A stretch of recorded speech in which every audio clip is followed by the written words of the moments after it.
The wind did not just blow across the northern plains, it scoured them. It was a late-season gale, carrying the bitter promise of winter and grit that tasted of pulverized stone. To the man stumbling through the stand of cottonwoods, the wind felt like a personal enemy, a physical weight trying to shove him into the freezing mud of the riverbank. His name was Elias Thorne, though he had not spoken it aloud in weeks. Elias gripped his side, his fingers stiff and clumsy inside his leather glove. The blood had soaked through his coat hours ago, warm and sticky at first, now cold and stiffening against his ribs. The bullet had caught him just below the rib cage, a parting gift from a dispute over a card table in a muddy settlement 3 days' ride south. Or perhaps it was from the posse that had mistaken him for a horse thief near the territory line. His memory was fracturing, peeling away like old paint under the heat of the fever burning behind his eyes. He had lost his horse miles back. The roan had stepped into a gopher hole and snapped a leg, forcing Elias to do the only merciful thing left. Since then, he had walked.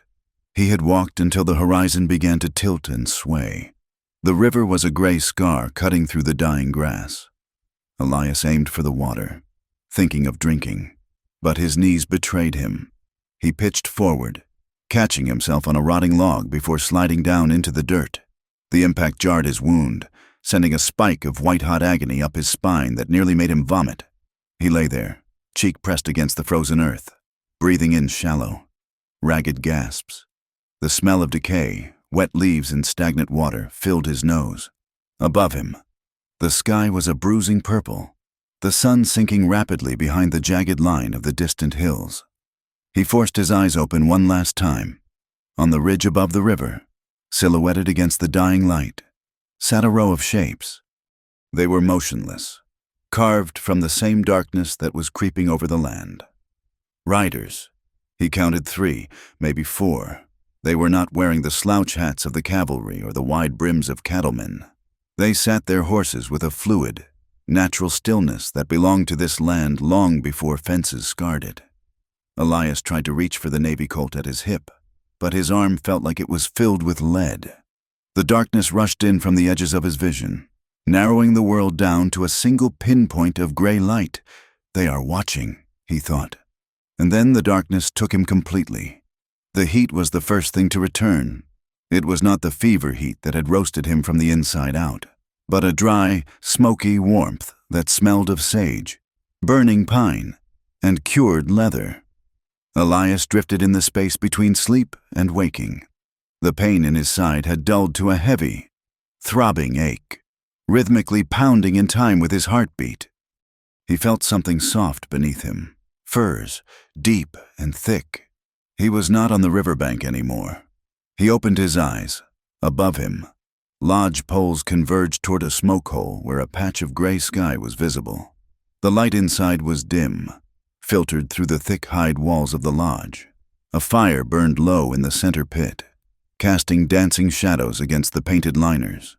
He tried to shift his weight and hissed through his teeth as the wound protested. "Stay still." The voice was soft, but it carried an edge of command that cut through the haze. Elias froze.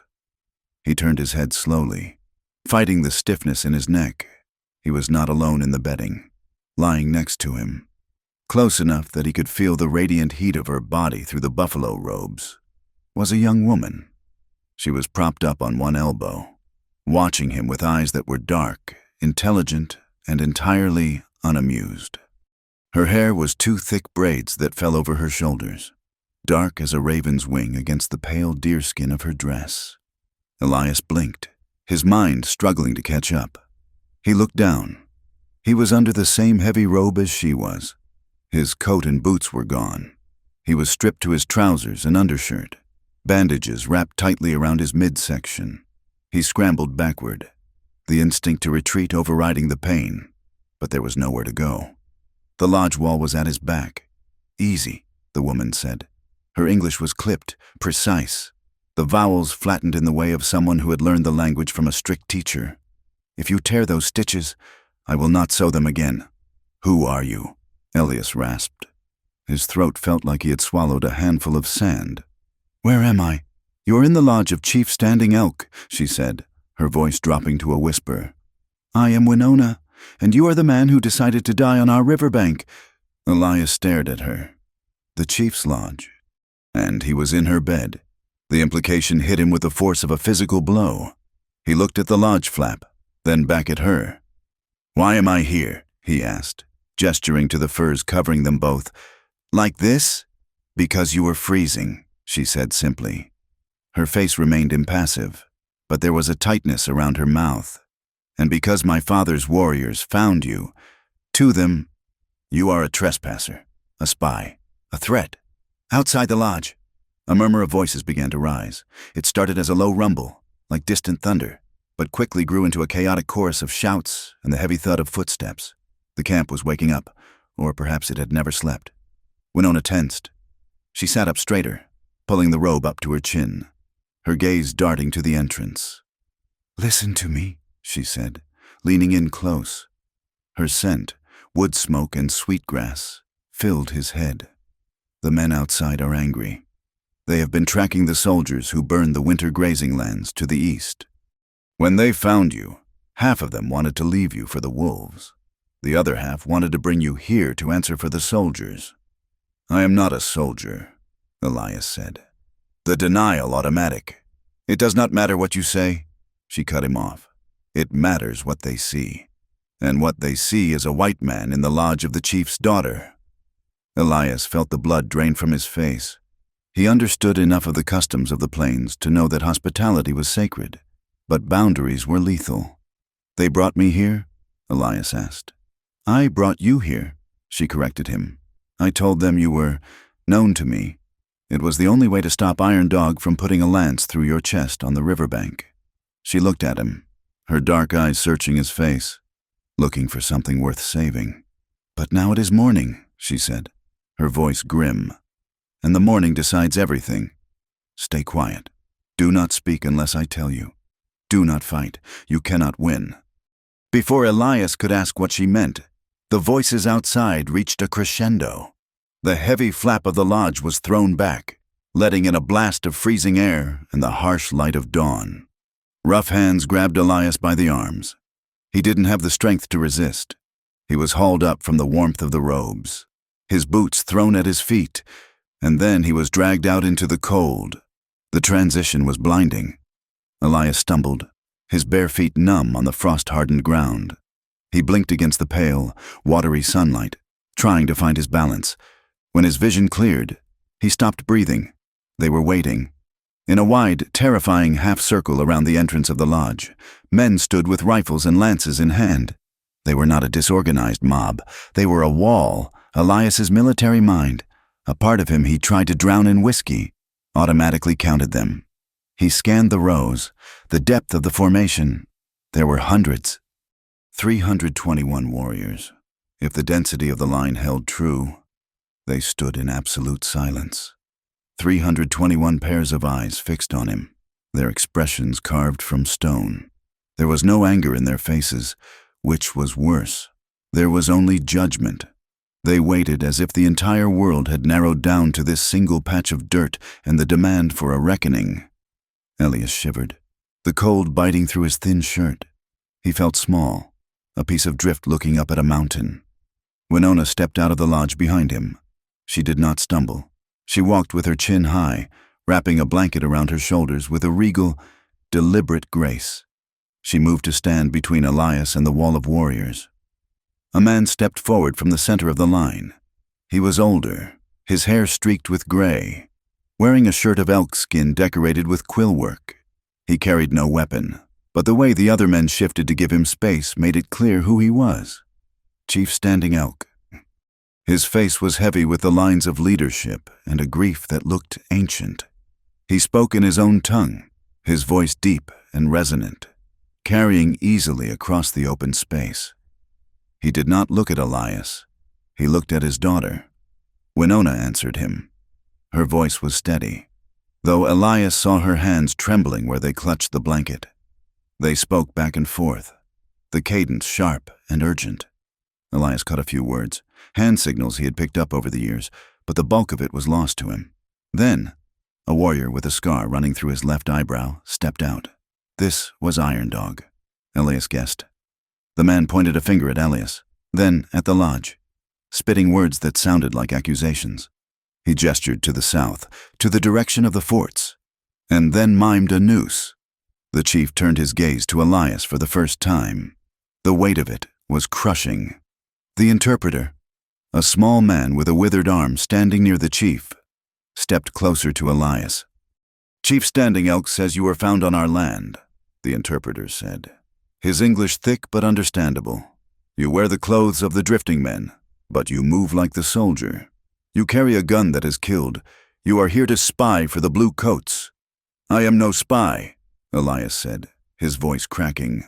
"I am just passing through. I have no quarrel with you." Iron Dog shouted something, stepping closer, his hand gripping the knife at his belt. The interpreter ignored him and continued, "You were found in the sleeping place of the daughter of the chief. You woke beside her." Elias swallowed hard. "I was unconscious. I did not know." "It does not matter what you knew," the interpreter said coldly. "It matters what is. In our law, to be found in the robes of a woman is to claim her. It is a binding promise." Elias looked at Winona. She was staring straight ahead, her jaw set. "If it is not a promise," the interpreter went on, "then it is an insult, a theft of honor. And for that, the price is blood." The silence that followed was absolute. Elias felt the sweat freezing on his back. The logic was brutal and inescapable. He had been saved from the cold only to be handed a death sentence.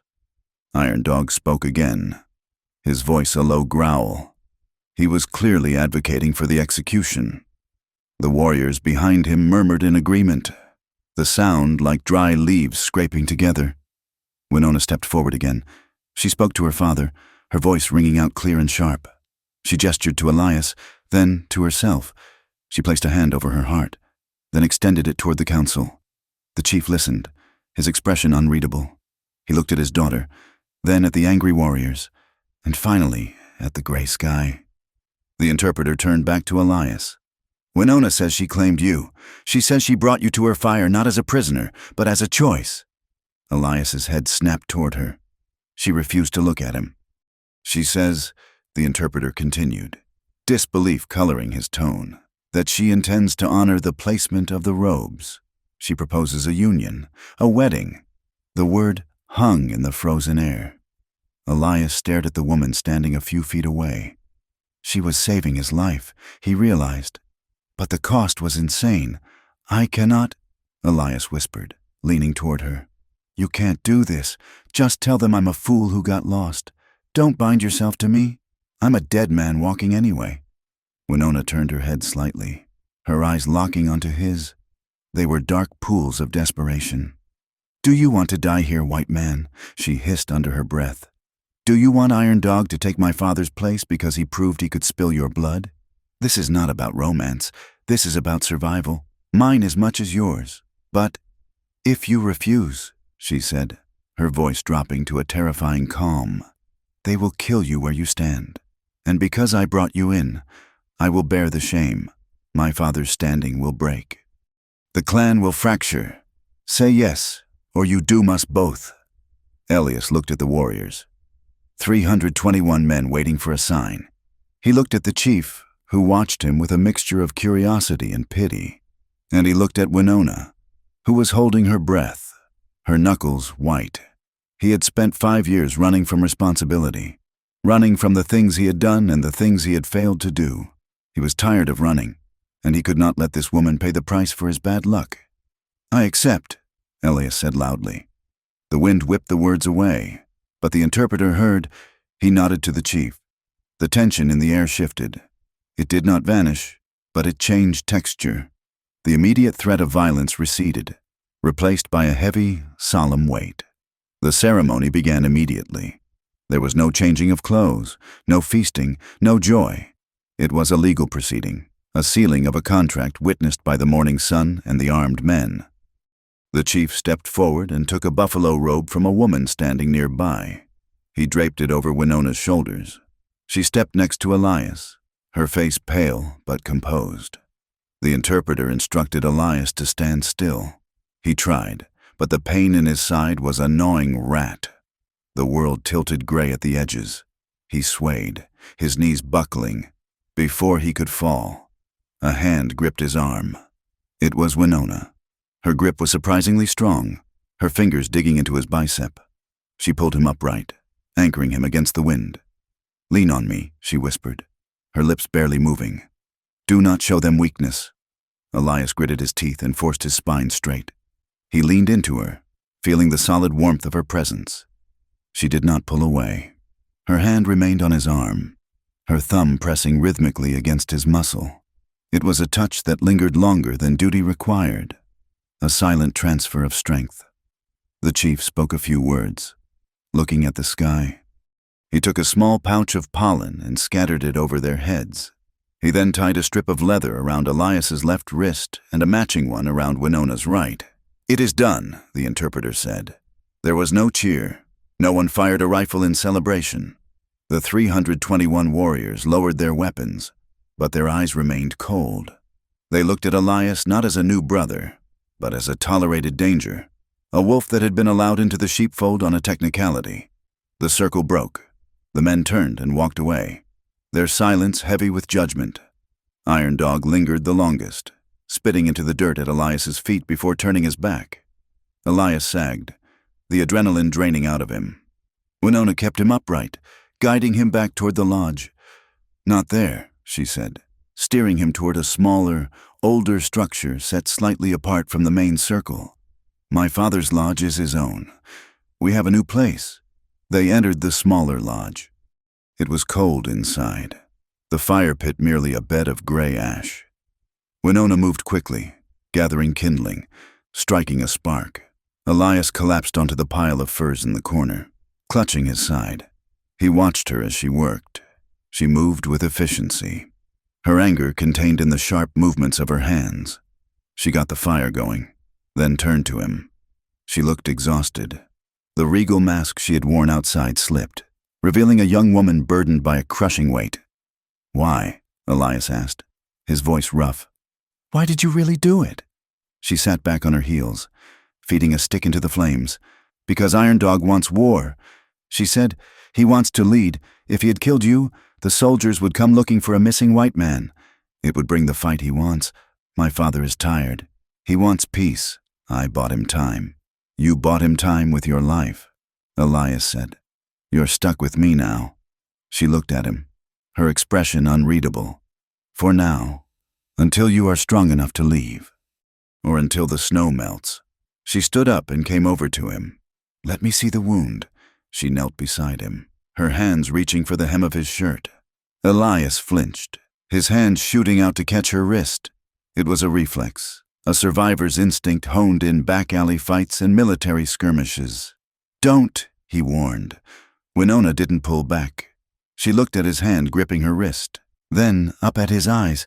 "I am not your enemy. Husband," she said, the words sounding strange and heavy in her mouth. "And if I wanted you dead, I would have left you on the riverbank." Elias slowly released her. He lay back, staring at the smoke hole, trying to slow his breathing. She peeled back the blood-stiffened bandages. Her touch was gentle, far gentler than he deserved. She cleaned the wound with warm water and a pungent salve that stung like fire. As she worked, Elias watched her face. He saw the strength in the set of her jaw, the grief she carried in the corners of her eyes. She was beautiful, yes, but it was a beauty forged in iron. She was holding up the sky for her people, and now she was holding him up too. Their hands brushed as she tied the fresh linen. The contact sent a jolt through him that had nothing to do with pain. It was a spark of recognition. Two people trapped in a cage of circumstances, recognizing the same desperation in each other. She paused, her fingers resting on his chest for a heartbeat too long. Then she pulled away, wiping her hands on a rag. "Rest," she said, moving to the other side of the fire. "You will need your strength." Elias closed his eyes, but sleep didn't come. He reached into the hidden pocket of his trousers, checking for the object he guarded more closely than his own life. His fingers brushed the rough paper of the map, torn and refolded 100 times. He was not just a drifter. The map detailed a supply route that didn't exist on any official army chart, a route used for illegal shipments, a route he had been ordered to protect and then ordered to forget, and the name Elias Thorne was on a wanted poster in 3 territories, labeled a deserter and a murderer. He feared recognition more than he feared the bullet hole in his side. If these people found out who he really was, what he had been part of, the wedding vows wouldn't save him. The flap of the lodge lifted. It was the chief. He stepped inside, filling the small space. He looked at Winona, who bowed her head respectfully, and then he looked at Elias. The interpreter was not with him. The chief did not need one for this. He stepped close to where Elias lay. He pointed a finger at Elias's chest, right over the heart. "You live," the chief said. The English words heavy and distorted, like stones rolling in a riverbed. "Because of her." Elias nodded, maintaining eye contact. The chief leaned down, his face inches from Elias's. His eyes were hard, ancient, and terrifying.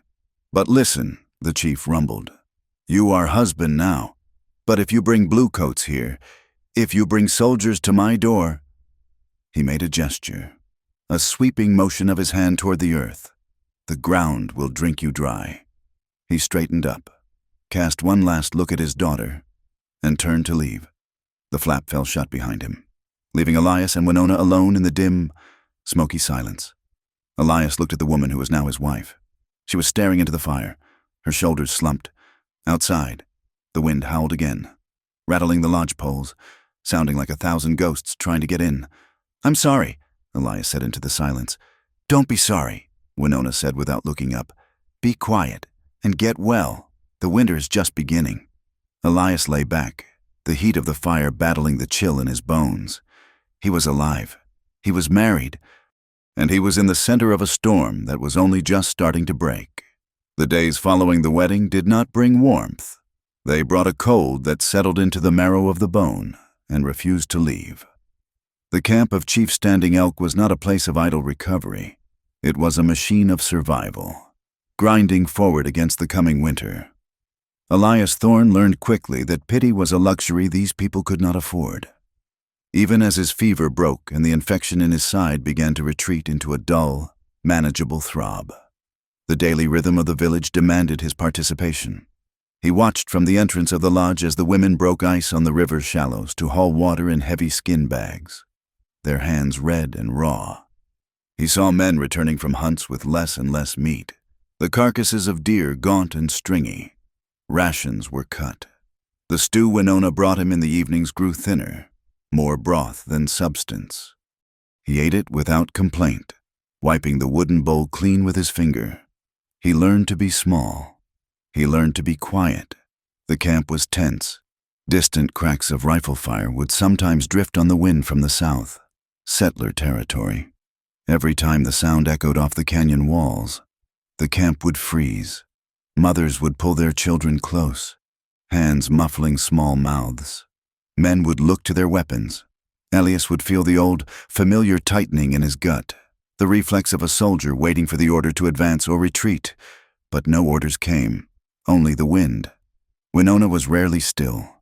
Elias watched her with a growing sense of bewilderment and respect. She was not merely the chief's daughter, a title that implied status but no labor. She was the spine of the operation. He saw her sitting with the elders, translating the rapid, hand-signed stories of a visiting scout into clear, precise speech for her father.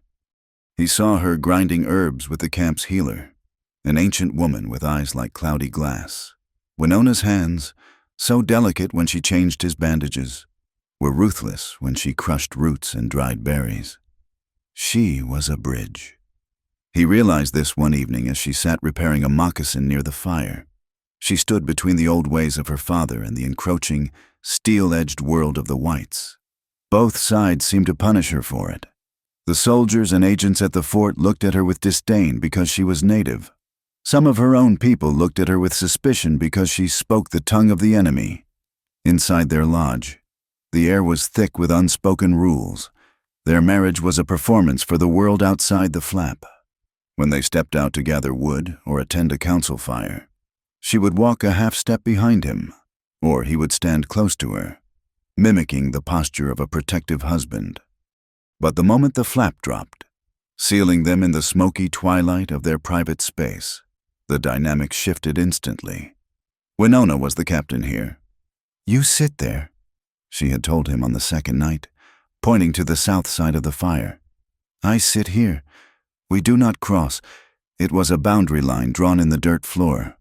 "I am not your wife in the dark," she said, her voice devoid of cruelty but firm as iron. "I am your shield. Do not mistake the two." Elias struggled with the charity. He was a man used to paying his way, either with coin or labor, lying on the furs she provided, eating the food she cooked, owing his life to her quick thinking. It scraped against his pride like sandpaper. He tried to express gratitude once, after she had repacked his wound with fresh moss and salve. "Thank you," he said, his voice rough. "You don't have to be this gentle." Winona pulled her hands back as if he had burned her. "Do not read into it," she snapped. "A dead husband is of no use to me. A crippled one is a burden. I need you standing."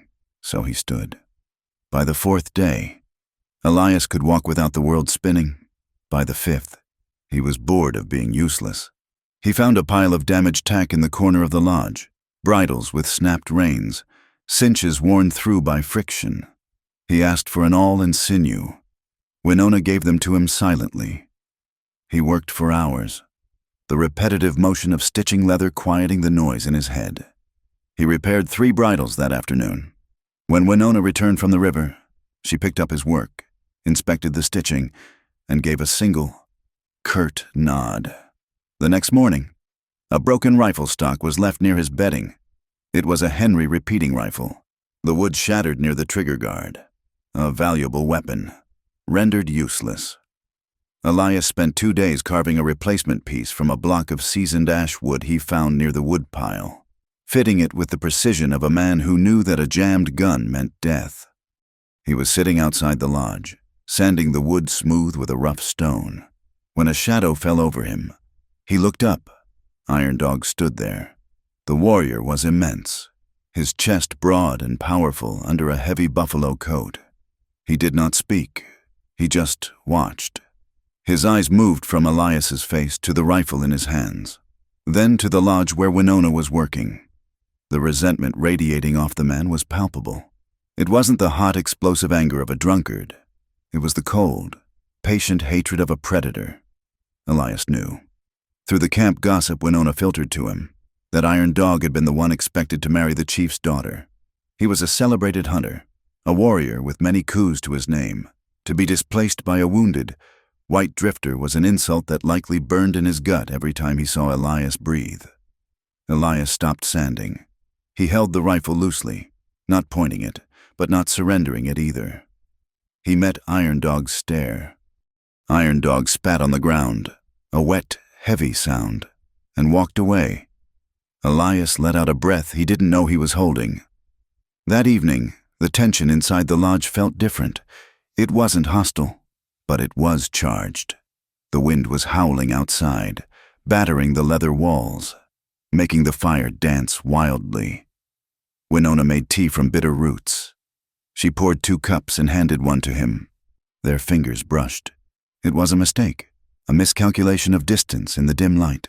The contact lasted only a second, but Elias felt the jolt of it all the way to his toes. She did not pull away immediately. She looked at his hand, scarred, calloused, stained with gun oil, then up at his face. "You fixed the rifle," she said. "It shoots true now," Elias replied. "I checked the action. Iron Dog will not thank you for it," she said, blowing on her tea. "It was his brother's gun. I didn't do it for him." She looked at him over the rim of the cup. "Why then?" "Because I eat your food," Elias said. "And I don't like owing debts I can't pay." Winona lowered the cup. Her eyes softened. Just a fraction. It was the first time the guard had slipped since the wedding. "You pay your debts." "Elias," she said quietly, "you are not a lazy man." That is unexpected. It was a crumb of praise. But Elias hoarded it. As the weeks pushed toward the heart of winter, the camp moved into a rhythm of endurance. They dug storage pits into the frozen earth to hide dried meat and corn, insurance against the lean months. Elias helped dig, ignoring the protest of his healing side. The physical labor grounded him. It stopped him from thinking about the map in his pocket or the face of the commander he had left behind. But the past had a way of leaking out. One morning, a cooking pot clattered loudly against a rock near the fire. Elias was awake and halfway to a crouch before his eyes were fully open, his hand grasping for a pistol that wasn't there. His breathing was jagged, his eyes scanning the ridgeline for muzzle flashes. Winona was watching him from her side of the fire. She hadn't flinched. "You move like a soldier," she observed, her voice flat. Elias forced his muscles to relax. He sat back, running a hand through his hair. "I told you, I've done a lot of things. Drifters sleep heavy," she said. "Soldiers sleep with one eye open. Which army were you with?" "Does it matter?" Elias asked. "Defensive. It matters if they are the ones hunting us," she said. "They aren't hunting you," Elias lied. "Not for me." Winona didn't press, but the look she gave him said she knew a lie when she heard one. The truth of the tribe's situation began to clarify for Elias, pieced together from Winona's angry whispers and the heated debates in the council circle. The enemy wasn't just the cold. It was a man named Silas Vane, the Indian agent at the nearest reservation post, and his partner, a trader named McCrae. Winona explained it to him one night when the anger was too much to keep inside. "They count us like cattle," she said, pacing the small space of the lodge. "The government sends flour, blankets, beef. Vane takes half and sells it to the miners. He gives us the moldy flour, the beef that is sick, and when the young men get angry and steal a cow to feed their families. McCrae reports it as a raid. They're manufacturing a war," Elias said, "the strategy familiar and sickening." "Yes," she hissed. "If we are hostile, the army comes. If the army comes, the tribe is moved or killed, and Vane gets the land for grazing leases." The injustice of it burned in her voice. Elias watched her, seeing the firelight catch the sharp angles of her face. She was fierce, terrifyingly so. "And now," she continued, stopping her pacing to look at him, "the scouts say the town of Silver Creek is calling for protection. They say there are rumors. Rumors? About a wild woman," she said, her lip curling. "And her stolen white husband. They say I bewitched you, that you are a captive, tortured into submission." Elias let out a dry, humorless laugh. "If only they knew you were the one torturing me with this broth." Winona didn't smile, but the tension in her shoulders dropped an inch. "Why do you speak their language so well?" Elias asked, seizing the moment of quiet. "It's not just trading talk. You speak it like a schoolgirl." She finished. She sat down, pulling her knees to her chest. She stared into the fire, her expression distant. "I was 12, she said. The missionaries came. They told my father that if he wanted to save his people, his children had to learn the white man's paper. So he sent me." Elias waited. He knew this story. He had seen the schools. "They cut my hair," she said, touching the thick braid on her shoulder. "They took my clothes. If I spoke my own tongue, they put soap in my mouth. If I prayed to the 4 directions, they hit my hands with a ruler until they bled." She held out her hands. In the firelight, Elias could see faint, silvery scars across her knuckles. "I stayed for 3 years. She said, I learned their Bible. I learned their arithmetic. I learned that they hate us not for what we do, but for what we are." She looked at him, her eyes hard and dry. "I came back. I washed the soap from my mouth, but I kept the words. I sharpened them. Now I use them against them." Elias felt a profound ache in his chest. He reached out, not touching her, but letting his hand rest on the fur between them. "I am sorry," he said. "Do not be sorry." She repeated her mantra. "It made me useful." The intimacy between them grew not from romance, but from the shared weight of survival. It was in the way she would check his temperature with the back of her hand, her touch cool and efficient.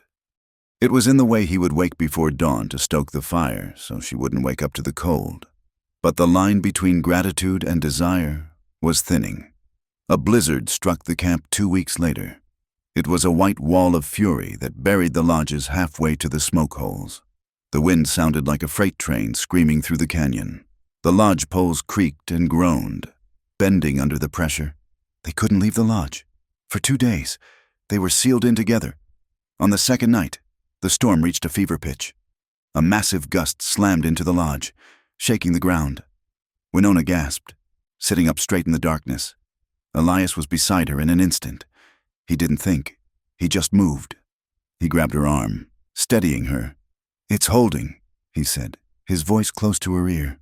"The poles are deep. It's holding. I hate the wind," she whispered, a rare admission of fear. "It sounds like the spirits of the dead." "I'm here," Elias said. "I'm right here." He didn't let go of her arm. In the dark, the boundaries they had drawn seemed to dissolve. "I can't sleep," he confessed, the words tumbling out. "Not when the wind is like this. I can't sleep unless I know you are safe." Winona turned toward him.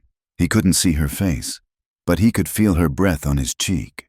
She took his hand, the hand that had killed men, the hand that had deserted a post, and she placed it flat against her chest. He felt the strong, steady thrum of her heart through the soft deerskin of her dress. "I am safe," she said. "Feel it. It does not waver." His hand rested there, over her life force. It was an intimacy more profound than nakedness.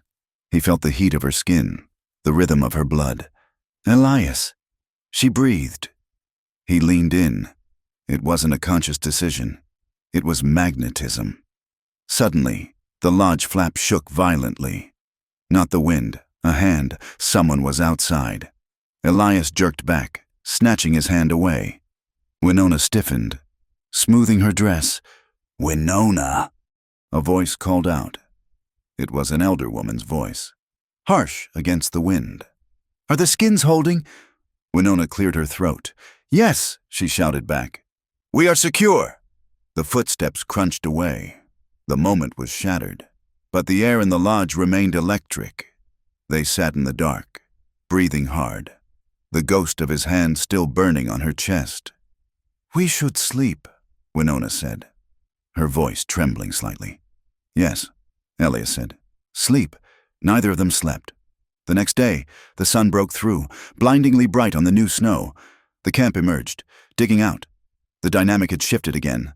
The husband and wife act was becoming harder to distinguish from reality. That afternoon, a group of women came to the lodge with food, a gift of dried plums and pemmican. It was a test. They wanted to see the couple. They wanted to see if the marriage was taking root. Elias and Winona sat side by side. He kept his arm touching hers. When she spoke to the women, she leaned into him slightly. One of the women made a joke, something bawdy about the long stormy nights. Winona laughed, a genuine sound that surprised Elias. He looked at her. Her cheeks were flushed from the cold and the laughter. She looked vibrant. Without thinking, he reached up and brushed a stray hair from her forehead. The women went silent, watching. Winona looked at him. Her eyes were wide. He leaned forward and kissed her. It was meant to be a performance, a seal on the lie they were living. But the moment his lips touched hers, the lie evaporated. Her lips were chapped but soft. She hesitated for a fraction of a second, then pressed back. It wasn't a passionate, sweeping kiss. It was hesitant, hungry, and frighteningly tender. It tasted of wood smoke and dried plums. For 3 seconds, the rest of the room disappeared. Then Winona pulled back. Her eyes were dark and unreadable.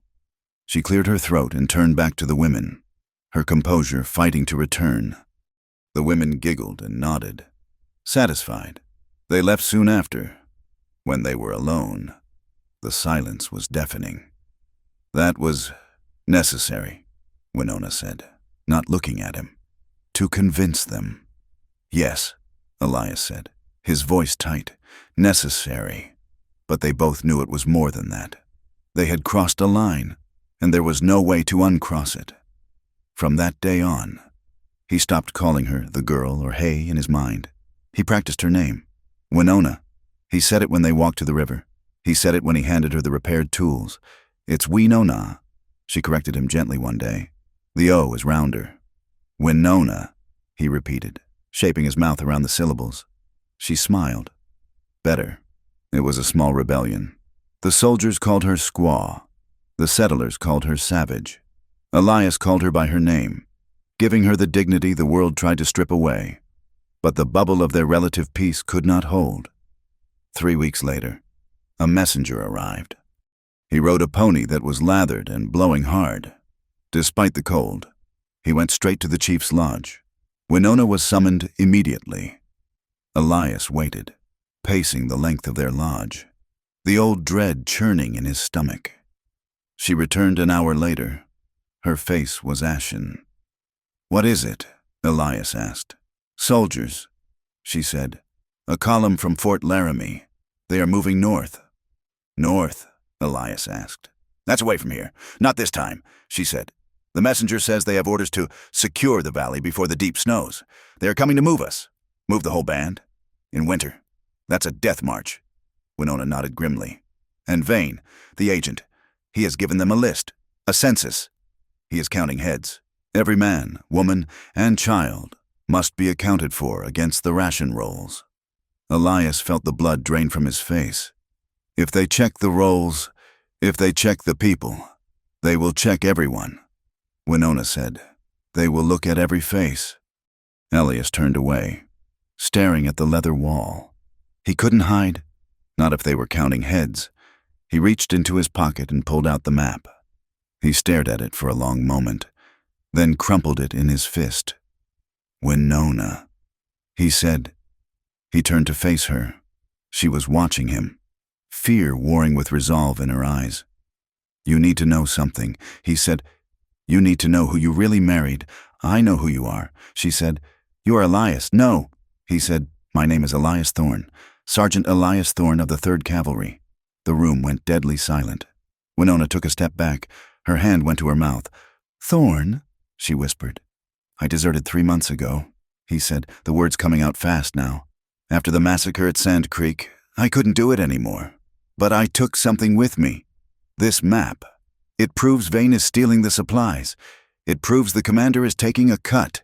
Winona stared at him, horror dawning in her eyes. "Thorne," she repeated, her voice trembling. "What?" Elias asked. "I was at the trading post before the snows." She said, "I saw a paper, a notice nailed to the door." Elias closed his eyes. He knew what was coming.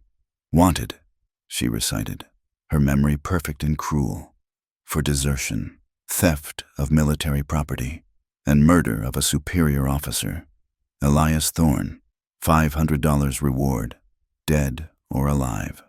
She looked at him, and for the first time, Elias saw genuine terror in her eyes. "Not for herself, for him. If the soldiers come," she whispered, "they aren't just coming to move the tribe. They are coming for you." Elias looked at his wife. The trap had snapped shut. "Then we can't let them find me here," he said, "because if they find me with you, they will kill us all," she finished. The wind that tore through the high plains did not merely signal the coming of winter. It announced a siege. The tribe of Chief Standing Elk had moved 3 days prior, retreating from the exposed river basin to a sheltered valley known as the Deep Creek, where the canyon walls rose high enough to break the gale. But even here, the cold was a living thing. It seeped through the thickest buffalo robes, froze the water in the skin bags before it could be poured, and turned the breath of the horses into clouds of shattered glass. Elias Thorne felt the cold in the metal of the rifle he carried, but mostly he felt it in the silence of the camp. Hunger had arrived before the snow. The game trails were empty, the deer having moved south or hidden deep in the timber. The rations in the camp were strictly measured: a handful of dried meat, a scoop of parched corn. Elias watched the children. They did not run or play between the lodges anymore. They sat close to the fires, conserving energy, their eyes large and dark in faces that were becoming too thin. He worked to keep the silence from eating him alive. He chopped wood until his hands blistered and callus grew over the blisters. He hauled water with the women, ignoring the sullen stares of the young warriors who believed such work was beneath a man, even a white one. Winona worked harder. She was the spine that kept the lodge upright. She moved with a desperate economy, wasting no motion. When she looked at him across the fire in the evenings, her face was gaunt, the sharp angles of her cheekbones casting shadows in the flickering light. "We have enough for 2 weeks," she told him one night, scraping the bottom of the cooking pot. "If the snow holds off." "And if it doesn't?" Elias asked. She did not answer. She handed him the bowl, containing the larger portion, as she always did. He tried to push it back, but she fixed him with a stare that brokered no argument. "Eat," she said. "I cannot haul you if you fall." The isolation of the valley was broken 4 days later by the arrival of a trader. He was a man named Gasket, a peddler who drove a mule-drawn wagon piled high with pots, blankets, and dubious tinctures.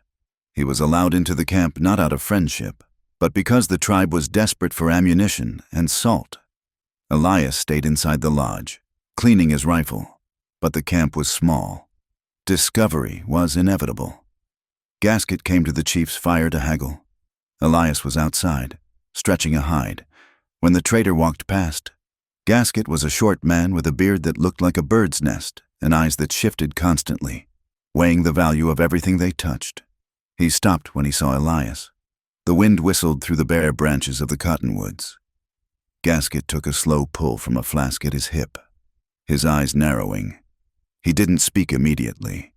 He walked a circle around Elias, looking at his boots, the cut of his trousers, and finally, his face. "You are a long way from the garrison, friend," Gasket said, his voice greasy with false cheer. "I am where I belong," Elias replied, not looking up from his work. "Are you now?" Gasket stepped closer. "You have the look of a man I saw on a poster back at Fort Laramie, a poster with a very heavy price on it, $500, if I recall, for a man named Thorne." Elias stopped scraping the hide. He gripped the handle of the tool, his knuckles white. "I don't know any Thorne," Elias said, his voice low. "And I don't have $500. "No," Gasket laughed, a wet, hacking sound. "But the Army does, and the Indian agent, Mr. Vane, he pays double for information that leads to the capture of renegades, especially ones who steal maps." Elias stood up slowly, towering over the smaller man. Gasket took a quick step back, his hand dropping to the knife at his belt. "You are mistaken," Elias said. "Maybe." Gasket grinned, revealing yellow teeth. "Maybe not. But the road is long, and a man has time to think." He turned and walked away, whistling a tune that grated on Elias's nerves like a file on steel. That night, the tension in the camp broke. It did not start with soldiers. It started with smoke. Just before dusk, a pillar of black smoke rose from the south, staining the purple sky. It was coming from the direction of the Miller Ranch, a settler outpost on the edge of the territory. "Whiskey runners," Winona whispered as they watched the smoke from the ridge. "They burn the ranchers out, steal the stock, and then blame us." "It's a frame-up," Elias said. "The military tactics clear in his mind. They create the crime and leave a trail leading right to your doorstep." The retaliation came swiftly. It was not a disciplined military advance, but a chaotic, lightning-fast raid under the cover of darkness. Elias was sleeping lightly, his hand near the rifle stock, when the first shot cracked the frozen air. It was followed by the scream of a horse and the terrifying, high-pitched war cries of men trying to sound like something they were not. "Get down," Elias shouted, rolling off the furs and dragging Winona to the floor. Bullets punched through the leather walls of the lodge, ripping through the space where they had been sleeping seconds before. Outside, the camp erupted into mayhem. Women screamed, dogs barked, and the thunder of hooves tore through the center of the village. Elias grabbed his rifle and crawled to the flap. "Stay here," he ordered Winona. "I am not a child," she hissed, grabbing her knife. Elias rolled out into the snow. The night was lit by the muzzle flashes of riders galloping between the lodges, firing indiscriminately. They were not wearing uniforms. They wore long dusters and hats pulled low. Elias raised his Henry rifle. He did not fire wildly.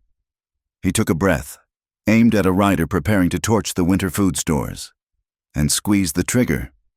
The man flew backward off his horse, the torch landing harmlessly in the snow. The raid lasted less than 10 minutes, as quickly as they had come. The riders wheeled their mounts and vanished into the dark, leaving behind the smell of gunpowder and death. Elias scrambled to his feet. Scanning the darkness, the camp was in shock. Wailing rose from the far side of the circle. He ran toward the sound. Winona was already there. A crowd had gathered around a small form lying in the snow. It was a boy, no older than 10, Swift Fox. He was Winona's cousin, a bright-eyed child who had taught Elias how to snare rabbits. A stray bullet had found him as he ran for cover. Winona was on her knees, her hands pressed against the boy's chest, but the blood was dark and spreading fast. She looked up at Elias, her face a mask of shattered grief. "He is gone," she whispered. The grief in the camp did not stay as sorrow. It curdled instantly into rage. The next morning, the council met. The air was thick with the desire for violence. The body of Swift Fox was wrapped in a blanket, waiting for the burial scaffold, a silent testament to the cost of their existence. Iron Dog stood in the center of the circle. He looked like a demon of vengeance, his face painted with black ash. He pointed a shaking finger at Elias. "It is him!" Iron Dog roared, his voice echoing off the canyon walls. "Before he came, we were hungry, but we were safe. Now the white men come, the traitor sees him, and the next night, death rides into our camp. He is the beacon." A murmur of agreement ran through the assembled warriors. Eyes turned to Elias, hard and unforgiving. They needed a reason for the boy's death, and Elias was a convenient one. "He draws them here," Iron Dog continued, pacing like a caged wolf. "He is cursed. His shadow brings the soldiers. We must cut the rot out before it kills the whole tree. Give him to the spirits. Leave his body on the boundary line as a message that we are clean of him." 2 warriors stepped forward, grabbing Elias by the arms. He did not fight. He looked at the chief, who sat with his head bowed, the weight of his people crushing him. Then Winona stepped into the circle. She did not ask for permission. She walked to the center and shoved Iron Dog back with a force that surprised them both. "You are a fool, Iron Dog," she said, her voice shaking not with fear, but with fury. "You think killing this man will stop Vane? You think it will stop the whiskey runners? They do not need him to hate us. They hate us because we breathe." She turned to the council, tears streaming down her face, freezing on her cheeks. "You want blood?" she demanded. "Go take it from the men who killed my cousin. But do not spill it here and call it justice. This man fought beside us last night. I saw him drop the rider who tried to burn the corn." Iron Dog sneered. "He fought to save his own skin. He is a coward who ran from his own war." Elias stepped forward, shaking off the hands that held him. "I ran," Elias said, his voice cutting through the wind. The council went silent. "I ran," he repeated, looking at the chief. "I was a sergeant. My commander, Major Lynch, ordered us to attack a camp on the Sand Creek. He said they were hostiles, but when we rode over the ridge..." Elias's voice broke. He swallowed hard and forced the words out. "They were old men, women, children under a flag of truce. I told my men to hold fire. Lynch shot the man next to me for disobeying. I didn't run from the war. I ran from the murder." He reached into his pocket and pulled out the crumpled map. "This shows the supply lines Vane uses to smuggle the whiskey." He said, "Lynch protects him. They are using the war as a cover to get rich.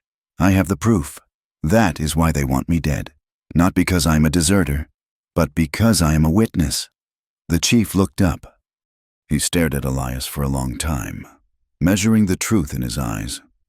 "If this is true," the chief said slowly, "then you are a danger to us, but you are also a weapon." The reprieve was temporary, and the peace was fragile. The camp remained on high alert. 2 days later, the sky turned a bruised purple, promising a storm of biblical proportions. Winona took 2 ponies and went to the river to break the ice for the evening water. She insisted on going alone, needing the silence to mourn her cousin. Elias was repairing a cinch in the lodge when the feeling hit him. It was a cold prickle at the base of his neck. He grabbed his rifle and ran toward the river. He was too late. He crested the bank just in time to see a struggle on the ice. 3 men, rough-looking, bearded, wearing the heavy coats of the whiskey gang, were wrestling Winona onto a horse. She fought like a wildcat, slashing with her knife, but one of the men struck her hard across the face with the butt of a pistol. She went limp. "No!" Elias roared. Raising his rifle, He fired, but the men were already spurring their horses up the far bank. The bullet kicked up snow inches from the lead rider. "We got the squaw," one of them shouted. "That's our ticket." They disappeared into the tree line, heading toward the pass that led back to the fort. They were taking her to trade. She was leverage, proof that the tribe was hostile, or perhaps a bargaining chip to force Elias out of hiding. Elias scrambled down the bank, sliding on the ice. He found her waterskins overturned, her knife lying in the snow with a smear of blood on the handle. He stood there, panting, the rage boiling his blood. Iron Dog appeared on the ridge, attracted by the gunshot. He looked down at the scene, then at Elias. "They took her," Elias said, his voice trembling. Iron Dog looked at the tracks. "Then it is finished. She is gone. I'm going after her," Elias said, climbing the bank. "You will die," Iron Dog said. "The storm is coming. Then I die," Elias snarled. He ran back to the horse lines. He didn't bother with a saddle. He threw a bridle on the strongest pony, a bay mare with a white blaze. As he mounted, a young warrior rode up beside him. It was Two Moons, a friend of Swift Fox. He had a repeater across his lap and a grim determination in his eyes. "I ride with you," Two Moons said, "for Swift Fox." They rode out as the first flakes of the blizzard began to fall. The tracking was a nightmare. The wind erased the hoof prints almost as soon as they were made. Elias rode by instinct and hatred. He pushed the mare hard, knowing that if they lost the trail now, Winona was gone forever. They caught them in a narrow box canyon 5 miles from the river. The whiskey runners had stopped to cinch a saddle, thinking the storm covered their tracks. There were 4 of them. Elias didn't wait for a plan. He signaled Two Moons to take the right flank, and he rode straight down the center. The firefight was brief, violent, and ugly. Elias shot the man guarding Winona. The man spun and fell into the snow. The other 3 returned fire. A bullet grazed Elias's thigh, tearing through the fabric but missing the bone. He leaped from his horse, hitting the ground rolling. He came up firing. He saw Two Moons take a hit to the shoulder but keep shooting.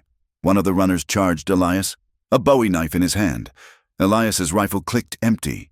He swung the barrel, clubbing the man in the jaw with a sickening crunch. The man went down, but grabbed Elias's leg. They grappled in the snow, a desperate tangle of limbs and grunts. Elias felt the man's knife slice his forearm. The pain was distant. He found a rock in the snow, a jagged piece of shale, and brought it down on the man's temple. Once, twice. The man stopped moving. Elias scrambled up, gasping for air. Two Moons had the other 2 pinned down behind a boulder, but they were fleeing, scrambling up the shale slope to escape the madman who had just bludgeoned their partner. Elias didn't chase them. He ran to the horse where Winona was tied. She was conscious, blood running from a cut on her forehead. She looked at him, her eyes unfocused. "Elias?" she whispered. "I've got you," he choked out. "I've got you." He cut the ropes. She fell into his arms, and he held her so tight he thought he might crack her ribs. The blizzard descended with full fury. The world turned white. They could not make it back to the valley. The wind was a wall that pushed them back. "There is a place," Two Moons groaned, clutching his shoulder. "A rock shelf. Up the ridge." They led the horses up the treacherous slope, fighting for every step. They found the overhang, a shallow cave protected by a lip of stone. It was barely enough room for the 3 of them and the horses, but it was out of the wind. They huddled in the darkness. Two Moons passed out from the pain in his shoulder. Elias checked the wound. It was clean. Through the meat. He bound it tight. Then he turned to Winona. They sat against the back wall of the cave, wrapped in the buffalo robes they had stripped from the dead whiskey runner's saddle. The cold was a physical weight pressing against them. "You came," she said. Her voice was small, lost in the howling of the wind outside. "Of course I came," Elias said. He was shaking, not from the cold, but from the adrenaline crash. His hands, stained with blood that wasn't his, trembled violently. He looked at his hands. "I had to hurt him, to stop him."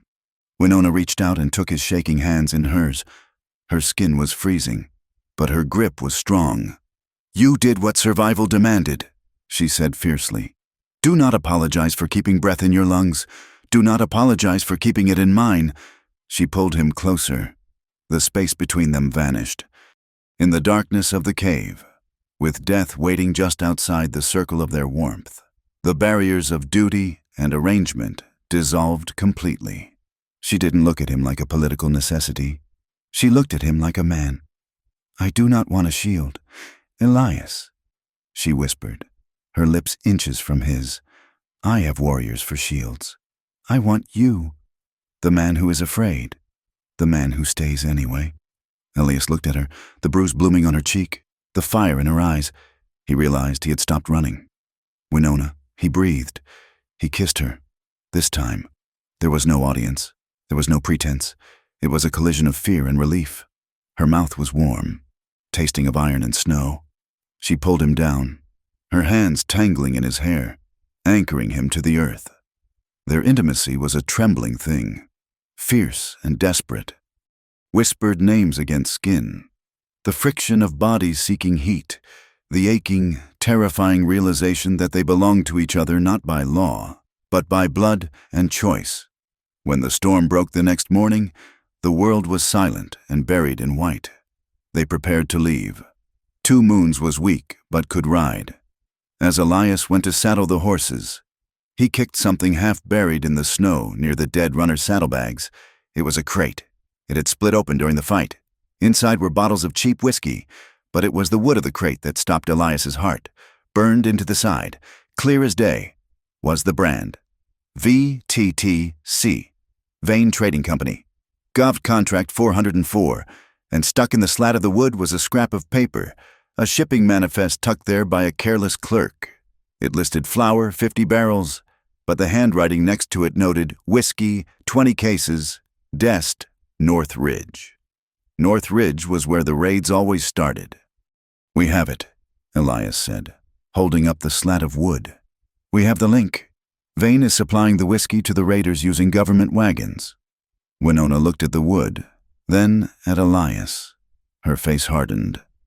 "Then we go back," she said. "And we finish this." The return to the camp was solemn. They rode in like ghosts returning from the underworld. When they entered the chief's lodge, Elias laid the wood and the manifest on the ground before standing elk. He told the story. He told them about the men, the fight, and the brand. The chief listened. He looked at his daughter's bruised face. He looked at 2 Moons' bandaged shoulder. And he looked at the crate. He stood up. The grief that had bowed his shoulders seemed to evaporate, replaced by a cold, deadly resolve. He did not call for a defense.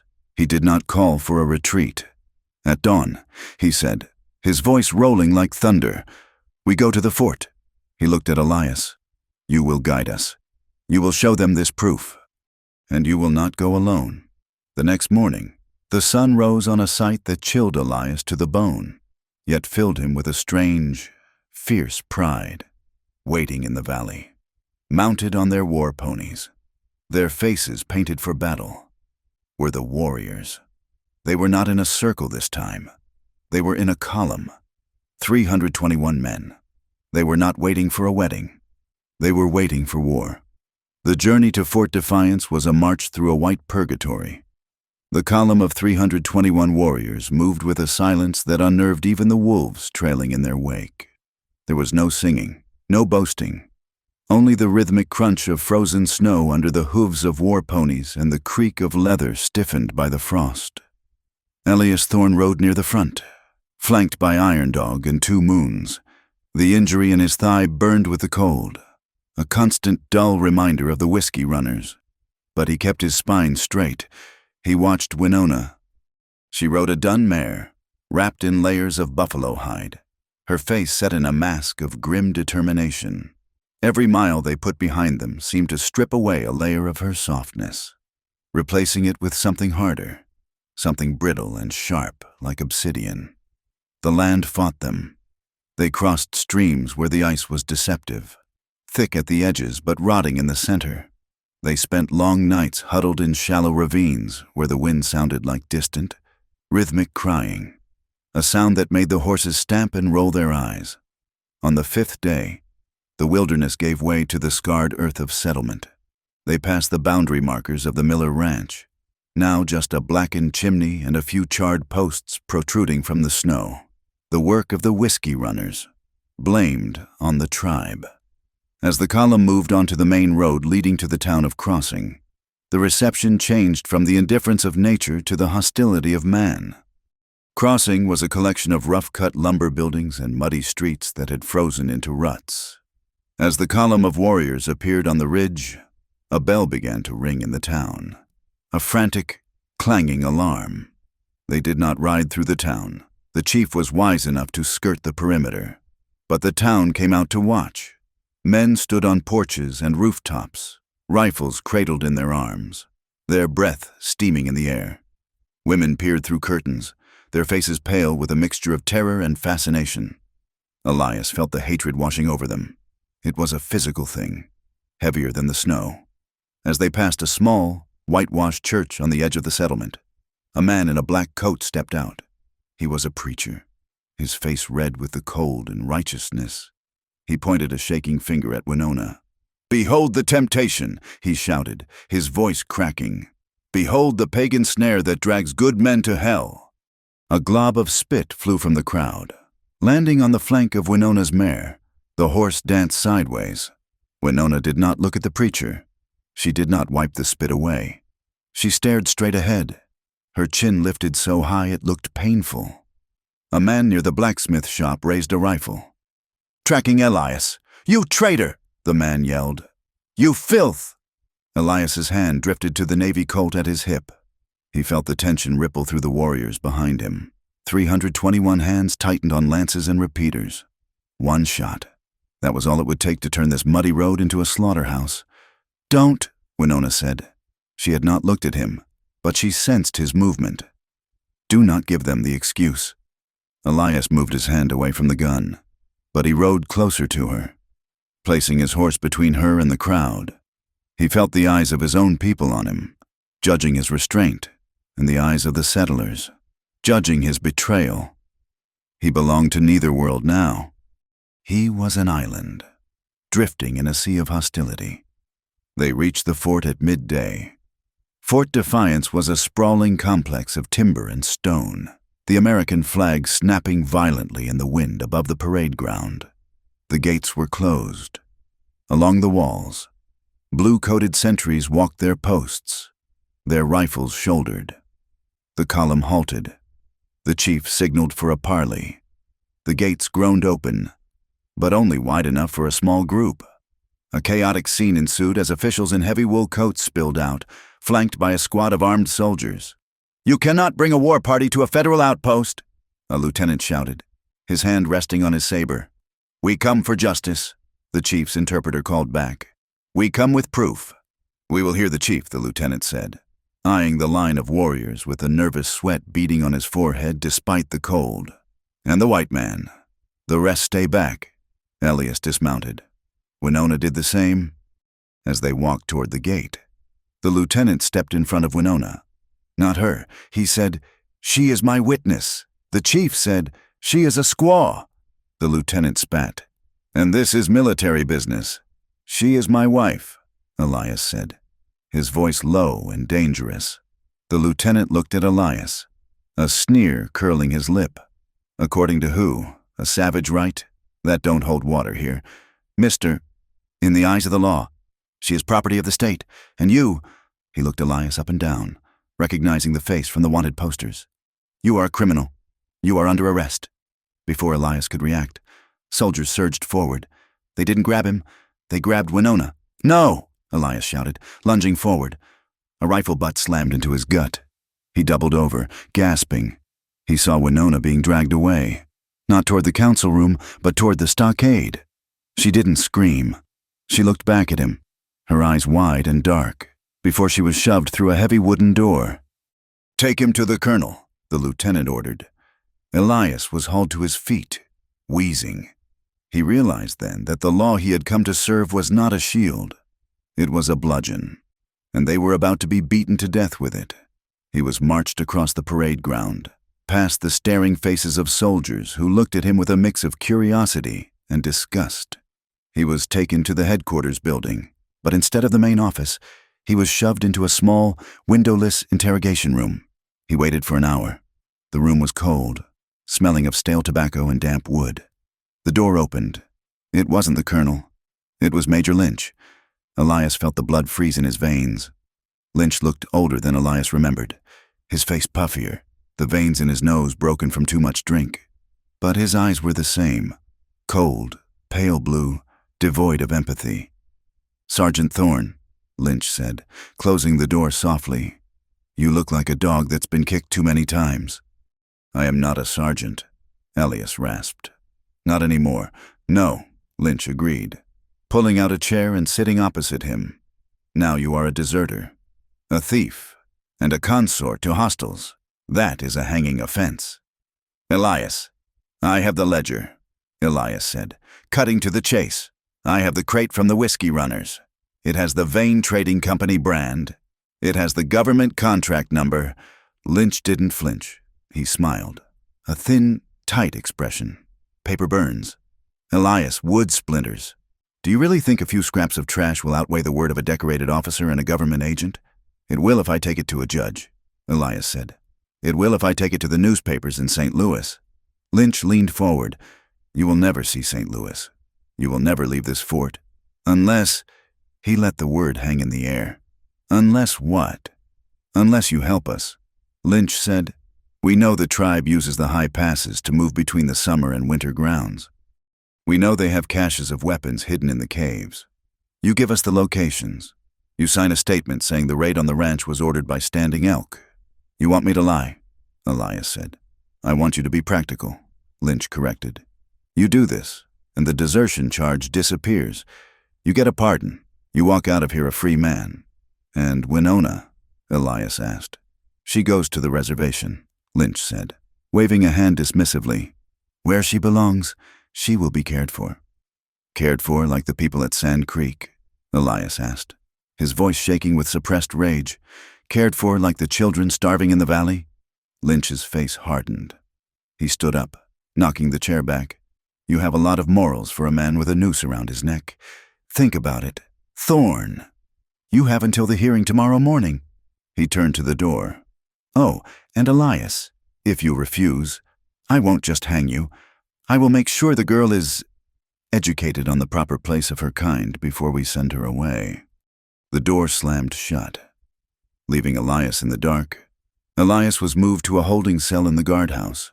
It was a cage of iron bars in the center of a larger room. He sat on the cot, his head in his hands. The threat against Winona made his stomach churn with acid. He knew Lynch. He knew the man was capable of anything. Late that night, the outer door opened. A soldier brought in a tray of food, hardtack and watery coffee, but the man didn't leave immediately. He was older, stooped, wearing a uniform that was frayed at the cuffs. He looked around nervously, then slipped a piece of folded paper through the bars. "My name is Abernathy," the man whispered. "I am the clerk for the quartermaster." Elias took the paper, hiding it in his palm. "Why are you helping me?" "Because I keep the books," Abernathy hissed. "I see the numbers. Vane is stealing 70% of the beef allotment. The flour is mixed with sawdust. I have a wife, Mr. Thorne. I have a baby girl. I cannot sleep at night knowing what I am signing." Elias unfolded the paper. It was a page torn from a private ledger. It listed payments from Vane to Major Lynch. "Protection fees," it was labeled. "This is it," Elias whispered. "This connects them. There is more." Abernathy said, "Dr. Reed, the post-surgeon. He examined the beef Vane delivered last month. He wrote a report saying it was diseased, unfit for consumption. Lynch buried the report. The doctor is willing to speak. Where is he? He will be at the hearing." Abernathy said, "But you must be careful. Lynch is desperate. He has sent riders to bring in more men. He plans to disarm the warriors tomorrow." Elias gripped the bars. "Where is Winona?" "She is in the women's holding block," Abernathy said. "Down the corridor, third door on the left. Can I see her?"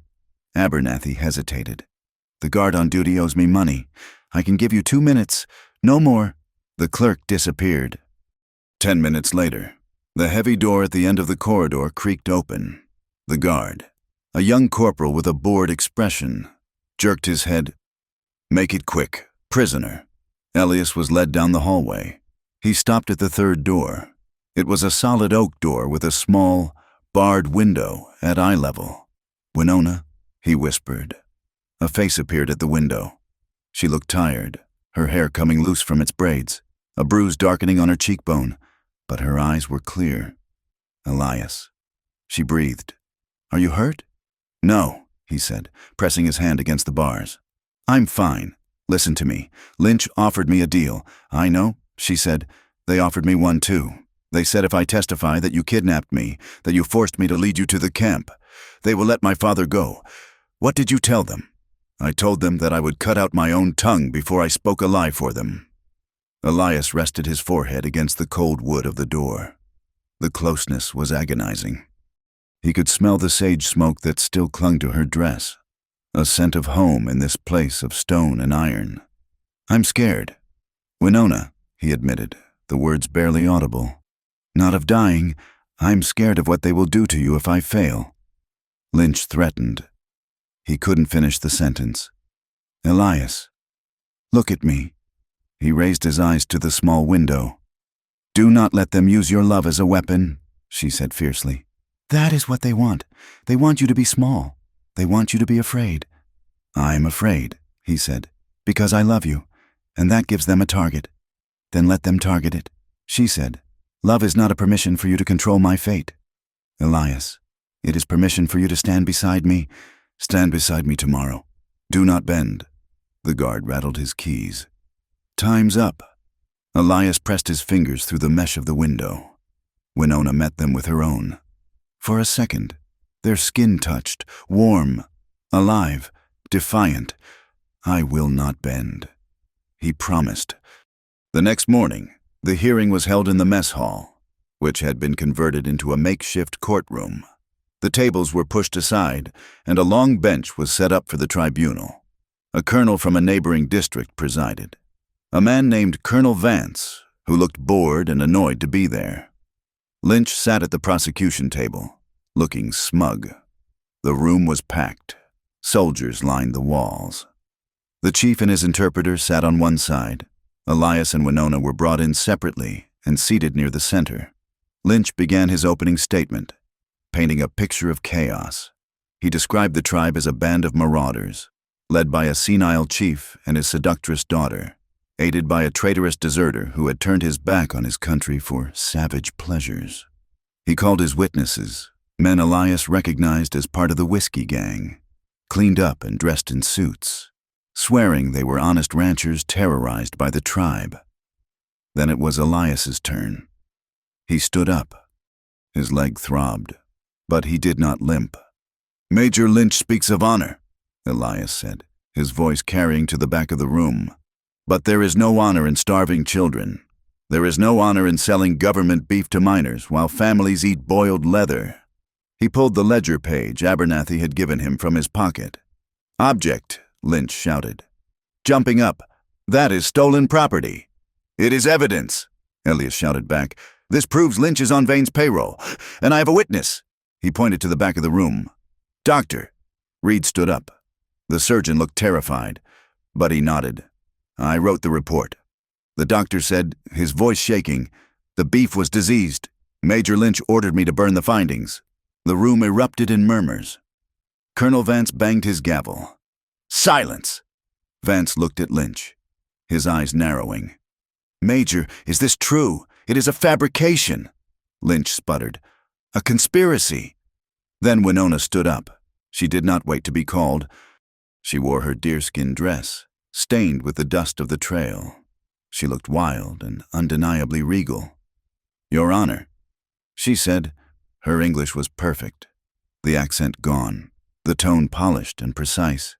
The room fell dead silent. They had expected grunts or broken pigeon. They heard the voice of an educated woman. "They call us savages," she continued, looking directly at Colonel Vance, "because we fight to keep what is ours. But who is the savage? The man who kills to feed his family, or the man who kills to pad his pocket?" She pointed at Lynch. This man is not a soldier. He is a merchant of death. He creates war because peace is not profitable. My husband? She looked at Elias, and the word hung in the air, heavy and absolute. My husband risked his life to bring this truth to you. Not to save himself, but to save the belief that your law might actually mean something. Lynch was turning purple. He slammed his fist on the table. Enough of this. Guard, seize them. Sit down. Major. Colonel Vance barked. But Lynch wasn't listening. He signaled to the window. Outside, a bugle blew. The sound of shouting erupted from the parade ground. Gunfire cracked, sharp, panicked bursts. What is that? Vance demanded. Lynch smiled. A cruel, twisted expression. That, Colonel, is security. I have ordered the disarmament of the hostiles. We are seizing their horses. You did what? Vance stood up, horrified. You'll start a massacre. It's already started. Lynch said. Elias didn't think. He reacted. He kicked the heavy oak table, sending it crashing into Lynch's legs. As the major went down, Elias grabbed Winona's hand. Run, he shouted. Chaos swallowed the room. Soldiers drew weapons, but the confusion was absolute. Elias drove his shoulder into a guard who blocked their path, sending the man sprawling. He grabbed the guard's revolver from his holster. They burst out of the mess hall into the cold sunlight. The parade ground was a war zone. Soldiers were trying to corral the ponies. Warriors were fighting back with lances and knives. The 321 men had not come to be disarmed. They had come ready. Iron Dog was on his horse, swinging a war club, driving back a group of infantrymen. He saw Elias and Winona emerging. Here, Iron Dog shouted, kicking a riderless horse toward them. Elias boosted Winona onto the horse and swung up behind her. He wrapped one arm around her waist and fired the revolver with the other, suppressing the soldiers pouring out of the barracks. To the gate, Elias screamed. The chief was already there, rallying the men. They were not fighting to take the fort. They were fighting to break out. The column smashed through the confused sentries at the main gate like a battering ram. They galloped out onto the open snow, the wind whipping their hair. Behind them, the fort alarm bell clanged uselessly. They rode hard for a mile, putting distance between them and the rifles. Then they slowed, the horses blowing hard in the cold air. Elias looked back. The fort was a smudge of gray smoke against the white horizon. He looked down at the ledger page still crumbled in his hand, and the wooden slat from the crate tucked in his saddlebag. They had the evidence. They had the truth. But Lynch was still in command, and now there was no going back. Winona leaned back against him, her body trembling with the aftershocks of the escape. We are at war now, she said, her voice flat. Yes, Elias said, reloading the revolver with shaking hands. We declared it the moment we walked out that door. The chief rode up beside them. He looked at Elias, then at the fort. The law did not listen. The chief said, Not today. Elias said, But there are other judges. Higher up, we have to get this to the territory capital, to the governor. That is 5 days' ride, Iron Dog said. Riding up on their other side, through the storm, with the army behind us. Then we ride fast, Winona said. She reached back and covered Elias's hand with hers. We do not run to hide, she said. We run to fight. Elias squeezed her hand. He looked at the vast, indifferent landscape stretching out before them. He was a wanted man. Again. But this time, he wasn't running away from his ghosts. He was running alongside them. The retreat from the fort was not a flight. It was a race against the melting earth. The unseasonable Chinook wind that had aided their escape now turned the plains into a treacherous slurry of mud and slush. The creeks, frozen solid only days before, were now swollen, angry veins of brown water cutting across the landscape. Elias Thorne rode with his head down against the spray of mud thrown up by the hooves of the lead ponies. His leg, grazed by the bullet during the rescue and battered in the escape, throbbed with a sickly, hot rhythm. But he did not slow down. Beside him, Winona rode with a terrifying focus. She did not look back at the smudge of smoke that was Fort Defiance. She looked only ahead, toward the valley where the women Children and elders waited. Every mile felt hunted. The horizon seemed to possess eyes. They knew Lynch would not let this stand. A court-martial offense was one thing. A public humiliation involving a prison break and the theft of damning evidence was another. The major would burn the territory to the ground to bury his secrets. They reached the main encampment 2 days later. The horses were blown, their flanks heaving, lathered in sweat despite the biting wind. The mood in the valley was not one of relief. It was a taut, vibrating silence. The scouts had already brought word. "Militia," Iron Dog said, meeting them at the perimeter. He looked at the exhausted horses and the grim faces of the returning party. "They are gathering at the crossing. Not just soldiers, men from the mines, men from the saloons. Vane has opened the whiskey barrels and the ammunition crates. They are coming to kill us," Winona said, sliding from her horse. Her legs nearly buckled, but she caught herself on the stirrup leather. "They are coming to finish it," Iron Dog agreed. The preparations began immediately. There was no wailing, no panic. The tribe moved with the efficiency of a people who had known nothing but encroachment for a generation. Wagons groaned under the weight of hastily packed supplies. The winter teepees were struck. The heavy hides rolled tight. Elias watched as the mothers gathered the children. He saw a woman teaching a small boy, no older than 6, how to curl himself into the hollow of a riverbank root system, how to pull the brush over his head and remain as still as a stone, even if he heard screaming. The boy nodded, his eyes wide and dark, absorbing the lesson of survival. It broke Elias's heart in a way the war never had. In the war, soldiers fought soldiers. Here, the war was against existence itself. At dawn, the council was called, for the second time since Elias had stumbled into their lives. 321 warriors gathered in a wide half-circle.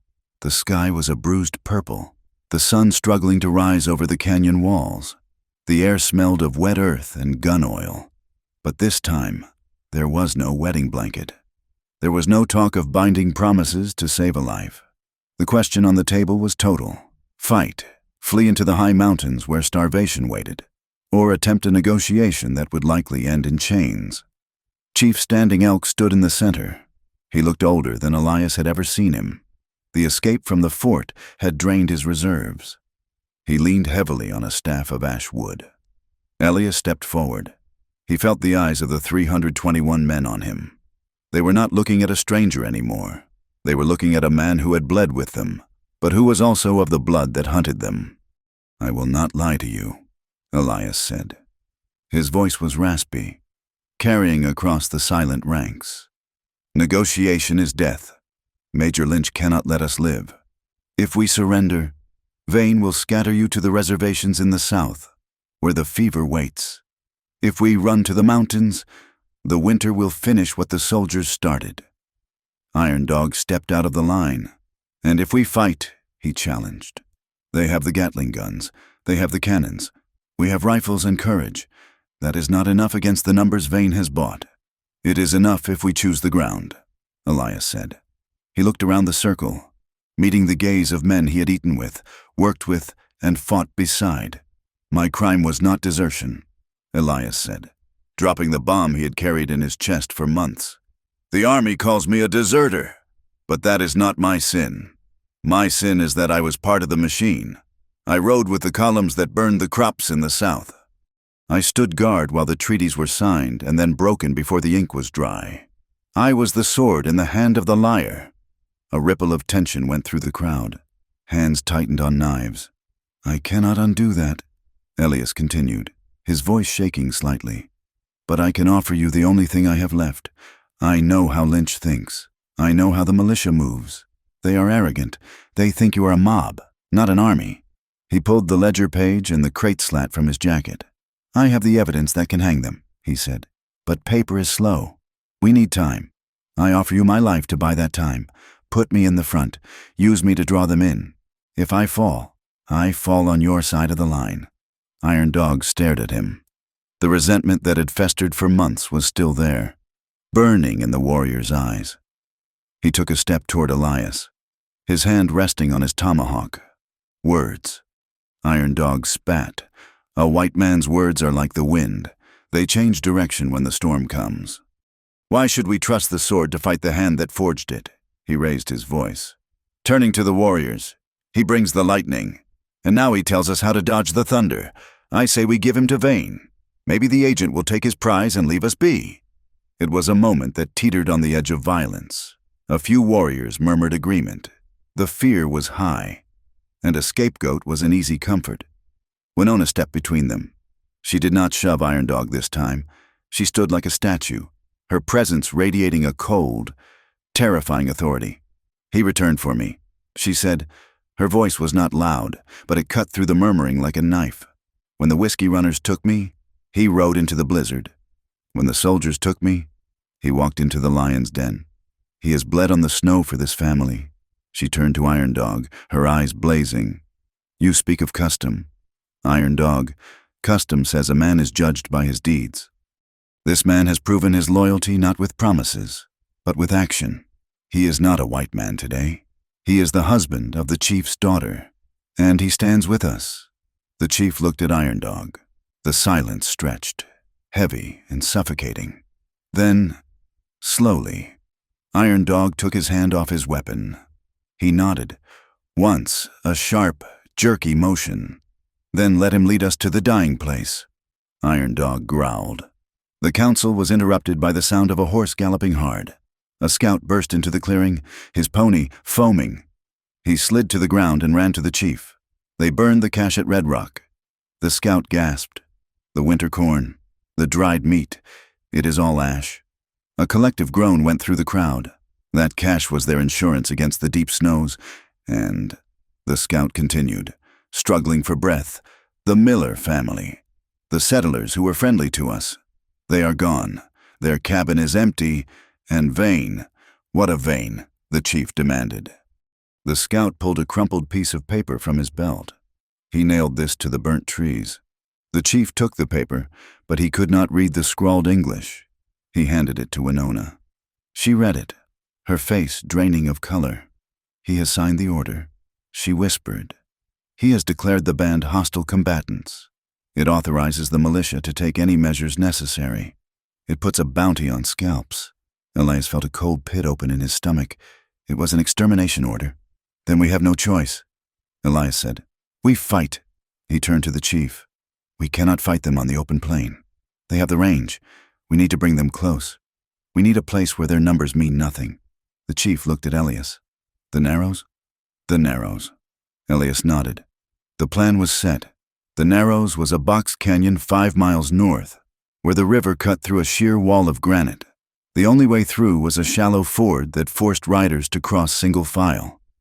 They moved the women and children to the high caves above the canyon, camouflaged behind brush and stone. The warriors took their positions along the ridge lines and behind the boulders at the canyon floor. They waited. The day dragged on. The sun moved across the sky, indifferent to the violence preparing to unleash itself below. Elias lay behind a fallen log near the ford, his Henry rifle resting on the wood. Winona lay beside him. She had refused to go to the caves. She had a Winchester across her lap, her braids tied back, her face smeared with mud to cut the glare. You should be with your father, Elias whispered. My father is leading the center, she said, her eyes fixed on the bend in the river. My place is with my husband. Elias looked at her. In the harsh light, she was beautiful and terrifying. The girl he had woken up next to was gone. In her place was a warrior born of necessity. I love you, he said. It was the first time he had said it without fear attached to it. Winona looked at him. She reached out and squeezed his hand. Live to tell me that tomorrow. Elias, at dusk, they arrived. It started with the sound of jingling tack and the heavy rumble of wagons. Then, the column appeared around the bend. It was a motley force. At the front rode the militia, rough men in dusters, mercenaries paid in gold and whiskey. Behind them were the traders, Vane's personal enforcers, and scattered among them were blue uniforms, soldiers who had either been lied to or had lost their moral compass in the vastness of the territory. Vane was there. Elias saw him through the sights of his rifle. The agent was riding in a carriage near the rear. wrapped in a fur coat, looking like a king surveying his domain. They saw the empty canyon. They saw the river ford. "It's quiet," a militia captain shouted. "Too quiet. Push forward." Vane's voice drifted over the water. "Flush them out." The lead riders entered the water. The horses splashed through the icy current. Elias waited.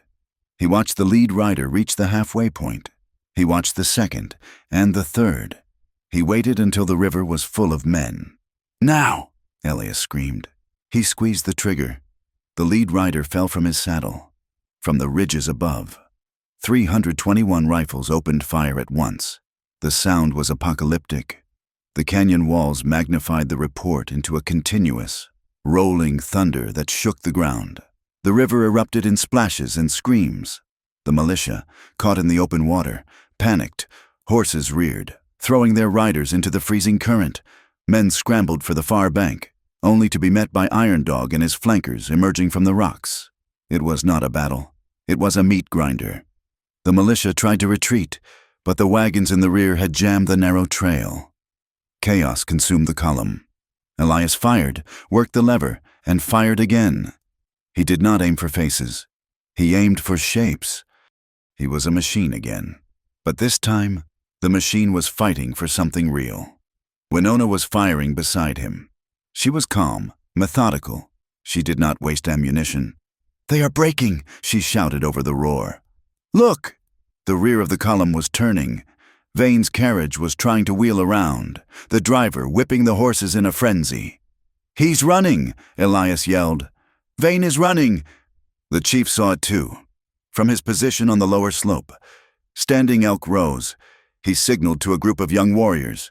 They mounted their ponies, which had been hidden in a draw, and charged. The charge hit the rear of the retreating column like a hammer. The carriage was overturned. The firing began to sputter out as the militia scattered, running for the tree line, abandoning the fight. They were mercenaries. They were not willing to die for Vane's greed. Elias and Winona ran down the slope toward the overturned carriage. Smoke drifted across the battlefield, stinging their eyes. In the mud near the riverbank, the chief had cornered Vane. The agent was crawling on his hands and knees, clutching a satchel. Gold coins spilled from it into the bloody snow. He looked up, his face a mask of terror, mud plastering his expensive hair to his skull. Standing Elk stood over him. The chief held a war club, but he did not strike. He just looked at the man who had starved his grandchildren. "Please," Vane gibbered, holding up a hand. "I can pay you. I have money, government gold. Take it all. You stole the land," the chief said, his voice heavy with exhaustion. "You stole the food, and now you try to buy your life with what you stole?" Vane's eyes darted to the side. "Look out!" Elias screamed. He saw the movement in the brush, a wounded militiaman, propped against a wheel, raising a pistol. Elias lunged, but he was too far away. The pistol cracked. Standing Elk jerked. A red bloom appeared on his chest, shattering the quillwork of his shirt. "No!" Winona screamed, a sound that tore her throat raw. The chief fell. Elias raised his rifle and shot the militiaman, but the damage was done. Vane scrambled to his feet, trying to run while everyone was frozen in horror. Iron Dog appeared out of the smoke. He did not use a gun. He swung his tomahawk. Vane collapsed. The silence of his end sudden and absolute. But Elias wasn't watching Vane. He was running to the chief. Winona was already there. She fell to her knees in the slush, pulling her father's head into her lap. "Father," she cried, pressing her hands against the wound. "Father, look at me." Standing Elk's eyes were open, staring up at the darkening sky. His breath bubbled in his chest. He looked at Winona. His hand, heavy and calloused, reached up to touch her face. "Winona," he whispered. The name was a sigh. He looked past her, at the smoke clearing from the valley, at the warriors gathering around in a silent, grieving circle. "Lead them," he rasped. "The path is hard." His hand dropped. The light faded from his eyes, leaving an unfinished future reflecting the gray clouds. Winona did not scream again. She did not collapse. She went devastatingly still. Elias stood behind her, his heart hammering against his ribs.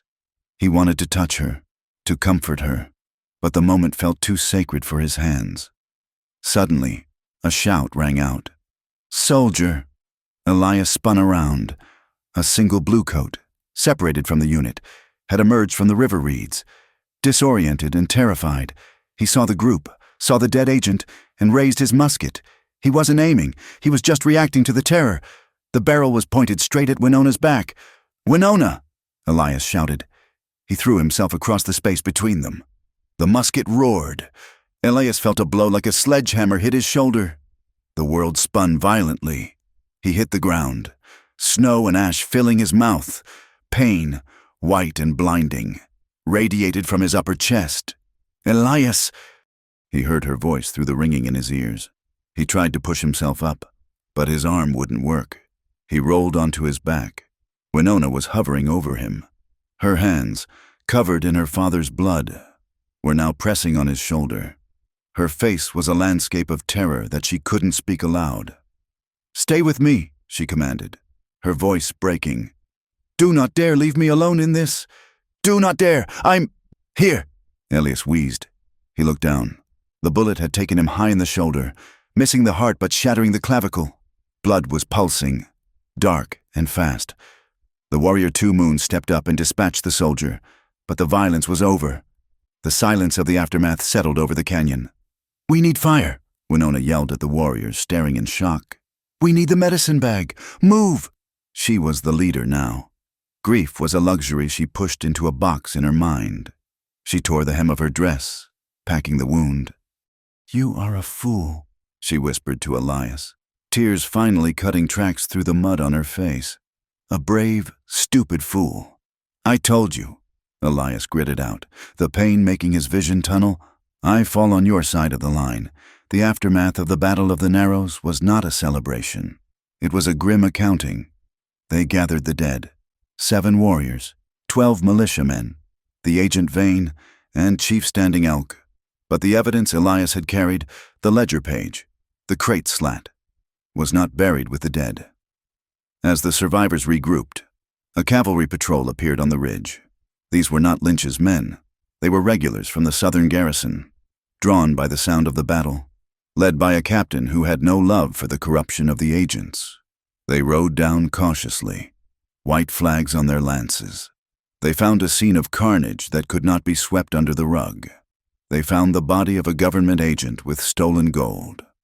They found the crates of whiskey stamped with government contract numbers. They found a tribe that had stood its ground not as savages, but as an organized force defending its home. Elias, pale and bandaged, sat propped against a wagon wheel. He handed the ledger page to the captain. "Read it," Elias rasped. "Read it and tell me who the criminal is." The captain read it. He looked at the branded crates. He looked at the dead militiamen who had no legal right to be there. He took off his hat. "I will take this to the general," the captain said quietly. "There will be an inquiry. Justice arrived, but it was imperfect. It was slow, and it was cold. In the weeks that followed, the news spread. The massacre at the Narrows became a headline, but the story shifted. With the evidence Elias provided, the narrative of the savage uprising crumbled. Vane was painted as a rogue agent. Major Lynch was relieved of command and faced a court of inquiry, forced to resign in disgrace to avoid prison. But the machine did not stop. The removal orders Vane had signed were not magically undone. The bureaucracy in Washington moved like a glacier, slow, crushing, and indifferent to the truth. The tribe was still ordered to move to the reservation come spring. The victory at the Narrows had bought them dignity, and it had bought them time, but it had not bought them their land. Winona stood on the edge of the canyon, looking down at the frozen river where her father had died. She wore the chief's blanket over her shoulders. The warriors watched her from a distance, waiting for her command. She was no longer just the translator. She was the voice. Elias limped up beside her. His arm was in a sling, his face gaunt from the blood loss and the fever that had followed. He leaned on a crutch he had fashioned from a rifle stock. "It's over," he said softly. "Is it?" she asked. She looked at the horizon. where the smoke from the battle still lingered in the air like a bruise. Lynch is gone. Vane is dead. But the paper still says we must go. We gained the winter. Elias said, we gained the spring. That is more than we had yesterday. Winona turned to him. She reached out and touched his bandaged shoulder, her fingers gentle. You could go. She said, the captain said the charges against you would be dropped if you testified. You are a free man, Elias. You could go back to the world of stone houses and warm fires. Elias looked at her. He saw the scar on her forehead from the whiskey runners. He saw the grief in her eyes that would never fully heal. He saw the woman who had saved his life, and the woman whose life he had saved. He looked over the burned edge of their world. He saw the tribe packing the wagons, preparing for the hard winter ahead. I am a free man, Elias said, and a free man chooses where he stands. He took her hand, interlacing his fingers with hers. I am not going anywhere. Winona, my fire is here. She looked at him, and for the first time since her father fell, a small, fragile hope sparked in her eyes. It was bruised. It was breathing hard. But it was alive. Then stand with me, she said. They stood together on the ridge, two scarred people facing a cold wind. They knew that love alone would not save them from the government, or the starvation, or the changing world. But as they turned back to the camp, walking shoulder to shoulder, they knew it was the reason they would keep fighting to live. The snow did not fall upon the plains. It settled like a heavy, suffocating shroud. The winter that followed the Battle of the Narrows was not a season of rest, but a season of relentless, grinding endurance. The band of Chief Standing Elk, now the band of Winona, moved south, pushed by the biting wind and the invisible, crushing pressure of government decrees that did not care about battles won or lost. The landscape was a blinding white sheet, broken only by the skeletal branches of cottonwoods and the dark, trudging line of the tribe. The silence of the plains was vast and indifferent. It swallowed the creaking of the wagon wheels, the snap of frozen leather, and the muffled sobs of mothers who had buried sons in the frozen mud of the canyon. Winona rode at the head of the column. She did not ride in the wagon, though her exhaustion was a physical weight that pulled at her bones. She rode her father's horse, a tall gray gelding that seemed to sense the absence of its master. She wore a heavy buffalo coat, the collar pulled up against the wind, but her face was exposed, raw and chapped. She had to be seen. The people needed to see her. They needed to see that the daughter of Standing Elk was not hiding from the cold that threatened to take them all. Elias Thorne rode beside her. He was a shadow of the man who had ridden into the fort. His left arm was bound tight against his chest in a sling made of blue wool, a piece of a captured soldier's coat. The bullet from the Narrows had shattered his collarbone and torn through muscle that was slow to knit in the freezing temperatures. Pain was his constant companion, a sharp, hot rhythm that spiked with every step the horse took. But shame was a heavier burden. He watched the people walking behind them. He saw Old Man Kickingbird, wrapping his feet in rags because his moccasins had worn through. He saw the children, their faces pinched and gray, huddling under thin blankets in the back of the wagons.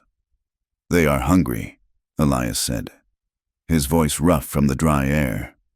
We are all hungry, Winona answered. She did not look at him. She kept her eyes on the horizon, searching for landmarks in the whiteout. We should stop, Elias said. The horses are blowing. Kickingbird is stumbling. If we stop now, the frost will take their toes, Winona said, her tone clipped and final. We make the tree line at Bitter Creek. Then we stop. She was hard. She had to be. In the weeks since her father's death, Winona had learned that leadership was not about speeches or glory. It was about math. It was about calculating how many pounds of dried meat remained against how many mouths needed feeding. It was about deciding who rode in the wagons and who walked, knowing that the walkers burned more energy and weakened faster. That night, they camped in a stand of scrub pine. The fires were small, smokeless things fed by dried dung and twigs. Winona sat by their fire, reviewing the tally sticks. She looked older. The girl who had teased him about his pronunciation was gone, buried under layers of responsibility. Elias watched her. He wanted to reach out, to smooth the worry line between her brows, but he felt the distance of his own failure. "I should be hunting," he said, poking the fire with a stick. "A one-armed man can still track." "You are feverish." "Elias," she said without looking up, "you would freeze before you found a rabbit." "I am useless sitting here," he snapped. "I am another mouth to feed." Winona stopped. She put the tally sticks down and turned to him. The firelight caught the hollows of her cheeks. "Do not do that," she said quietly. "Do not vanish into self-hatred. It is a luxury we cannot afford. I led them into that canyon," Elias said. "And you led them out," she countered. "You gave us a chance. Do not insult the dead by regretting the fight." She moved closer to him, her movements stiff with cold. She reached out and adjusted his sling, her fingers brushing his neck. The touch was brief, but it grounded him. "My father is gone," she whispered, the veneer of the chief cracking for just a second. "I cannot replace him. I do not know the songs he knew. I do not know the old treaties." "You know the truth," Elias said, "and you know how to survive. That is what they need now. Not a song, a map." Winona leaned her forehead against his good shoulder.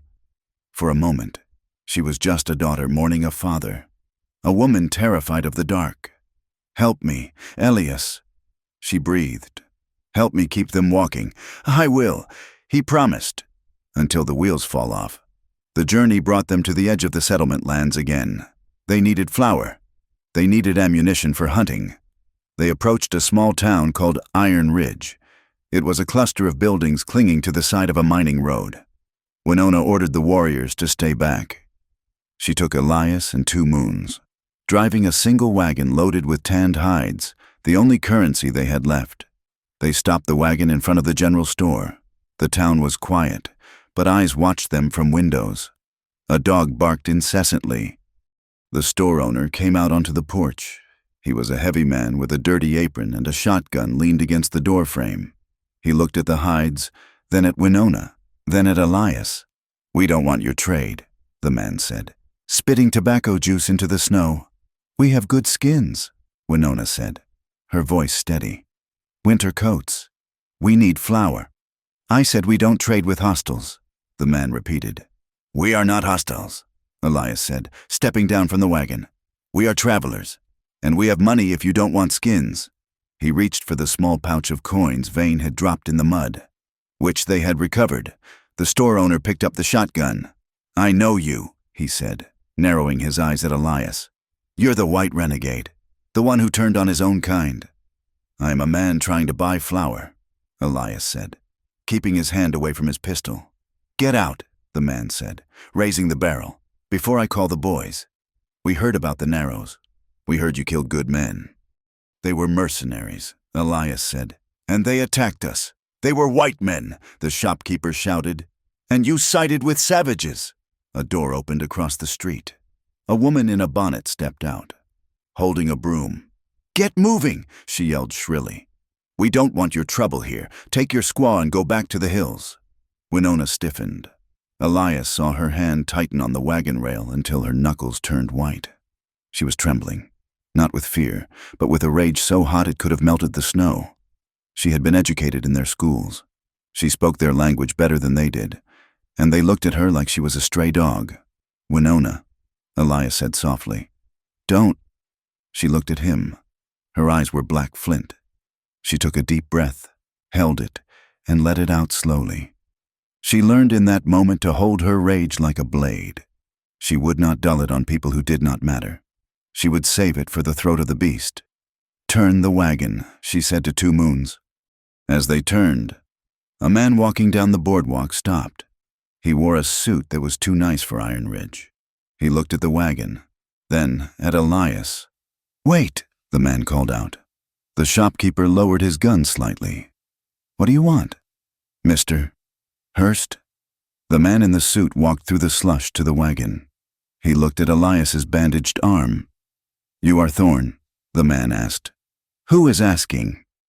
Elias replied, "My name is Hurst. the man said. "I write for the Denver Tribune." Elias tensed. "A reporter. I'm not interested in stories."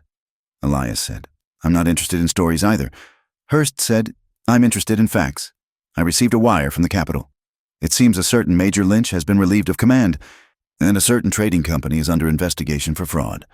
Winona looked down from the wagon seat. "What does this mean to us?" "It means," Hearst said, looking up at her with a strange expression, "respect, perhaps, or curiosity, that the narrative is changing. People in the East are reading about the Narrows. They are reading about the Ledger. You aren't just hostiles anymore. You are a question mark." He reached into his pocket and pulled out a small bag of tobacco. "I don't have flour," Hearst said, "but I have this. Keep going south. There is a magistrate in Silverton who is asking questions about Vane. He might listen to you." He tossed the tobacco to Elias. "Good luck, Thorne. You're going to need it." They drove out of Iron Ridge with empty wagons, but the mood had shifted. The wall of silence had a crack in it. That night, the intimacy between Elias and Winona shifted too. The frantic desperation of the chase was gone. The adrenaline that had fueled their initial passion had burned off, leaving something quieter, steadier. They lay under the buffalo robes in the small travel tent. The wind howled outside, but inside, it was warm. Winona traced the line of the scar on Elias's shoulder. The stitches had been removed, leaving a jagged pink line. "It is ugly," Elias murmured. "It is history," she corrected. She kissed the scar. Then she moved up to his jaw, her lips soft. There were no grand declarations, no promises that they would live forever. They knew better now. They knew the world was a machine that wanted to crush them. But in the small space of the blankets, they carved out a sanctuary. "Winona," Elias whispered, pulling her close with his good arm. She rested her head on his chest. "I am here." Their making love was slow, rooted in a profound, aching tenderness. It was a reclaiming of their bodies from the violence of the last month. When he touched her, it was with reverence. When she held him, it was with an anchoring strength. They stopped being symbols, the renegade and the chief's daughter, and became simply a man and a woman, huddled against the cold, choosing each other in the dark. But the daylight brought the weight back. The tribe was divided. As the hunger deepened, whispers began to circulate. Some of the elders blamed Winona for the continued hardship. They said she was too young, that her connection to the white man had cursed them. "She brings the bad luck," a woman muttered as Winona passed. "The spirits are angry because she sleeps with the enemy." Others, the younger warriors who had fought at the Narrows, looked at her with awe. They saw her as the reason they were still breathing. Winona heard the whispers. She did not argue. She absorbed them. It cost her sleep. It cost her the last remnants of her innocence. She walked with her head high, but her eyes were heavy. "Leadership is lonely," she told Elias one morning, watching the sun rise over a gray landscape. "You aren't alone," Elias said. "In this, I am." She said, "I have to be. If I show them doubt, they will break." They reached the crossroads near Silverton a week later. A courier rider was watering his horse at a trough. He was a young boy, barely 18, carrying a leather satchel stamped with the U.S. Mail logo. Elias saw him. He made a decision. He went to the wagon and found a piece of charcoal in the back of an old supply invoice. He sat on a rock and wrote. He wrote it all down. He named Major Lynch. He named the date of the Sand Creek Massacre. He detailed the illegal orders, the theft of the rations, the framing of the tribe. He signed it. Elias Thorne, formerly Sergeant, 3rd Cavalry, sworn before God in the open sky. He walked over to the courier. "Boy," Elias said. The boy jumped, reaching for a pistol he clearly didn't know how to use. "Easy," Elias said. "I have a letter. It needs to go to the territorial judge in Denver. I can't take private mail without postage," the boy stammered. Elias reached into his pocket. He took out the last gold coin from Vane's satchel. He pressed it into the boy's hand. "This covers the postage," Elias said, "and the risk." The boy looked at the coin, then at Elias's face. He recognized him. Everyone knew the description of the one-armed renegade now. "You're him," the boy whispered. "Take the letter," Elias said. "If you believe in justice, take it." The boy hesitated, then nodded. He shoved the paper into his satchel. "I'll get it there, mister." Elias watched him ride away. He had just signed a confession that could lead to his hanging if he was ever caught, but he felt lighter than he had in years. 2 weeks later, they reached the new place. It was not the lush valley of the Narrows. It was a high plateau, windswept and rocky. The game was scarce, jackrabbits and the occasional elk that had wandered too high. The water was deep in the earth, requiring hard digging. The people stopped. They looked at the desolate landscape. A murmur of despair went through the line.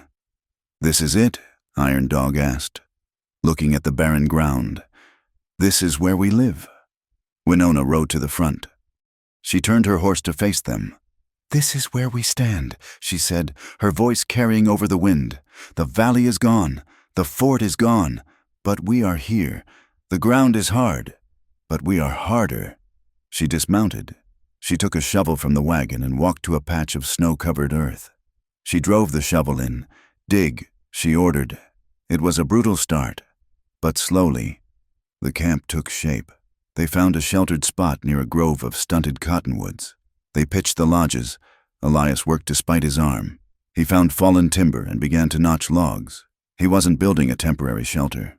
He was building a cabin. It was a rough frame, ugly and crooked, but it was permanent. It was a statement. Hope arrived in small things. A child laughed as a dog chased a snowshoe hare.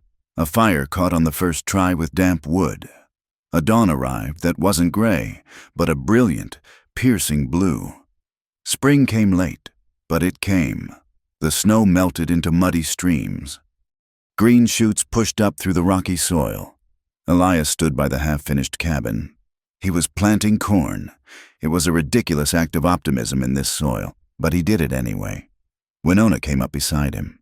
She was wearing a new dress of cured buckskin. She looked tired, but the shadows under her eyes were lighter. "The corn will struggle here," she said. "Then we will help it," Elias said, patting the dirt down. She looked at him. "You are a stubborn man, Elias Thorne. I have to be married to you." She smiled. It was a real smile, one that reached her eyes. The horizon was wide and open. The news from the south was mixed. The investigation into Lynch was proceeding, but the removal orders for the tribe had not been rescinded.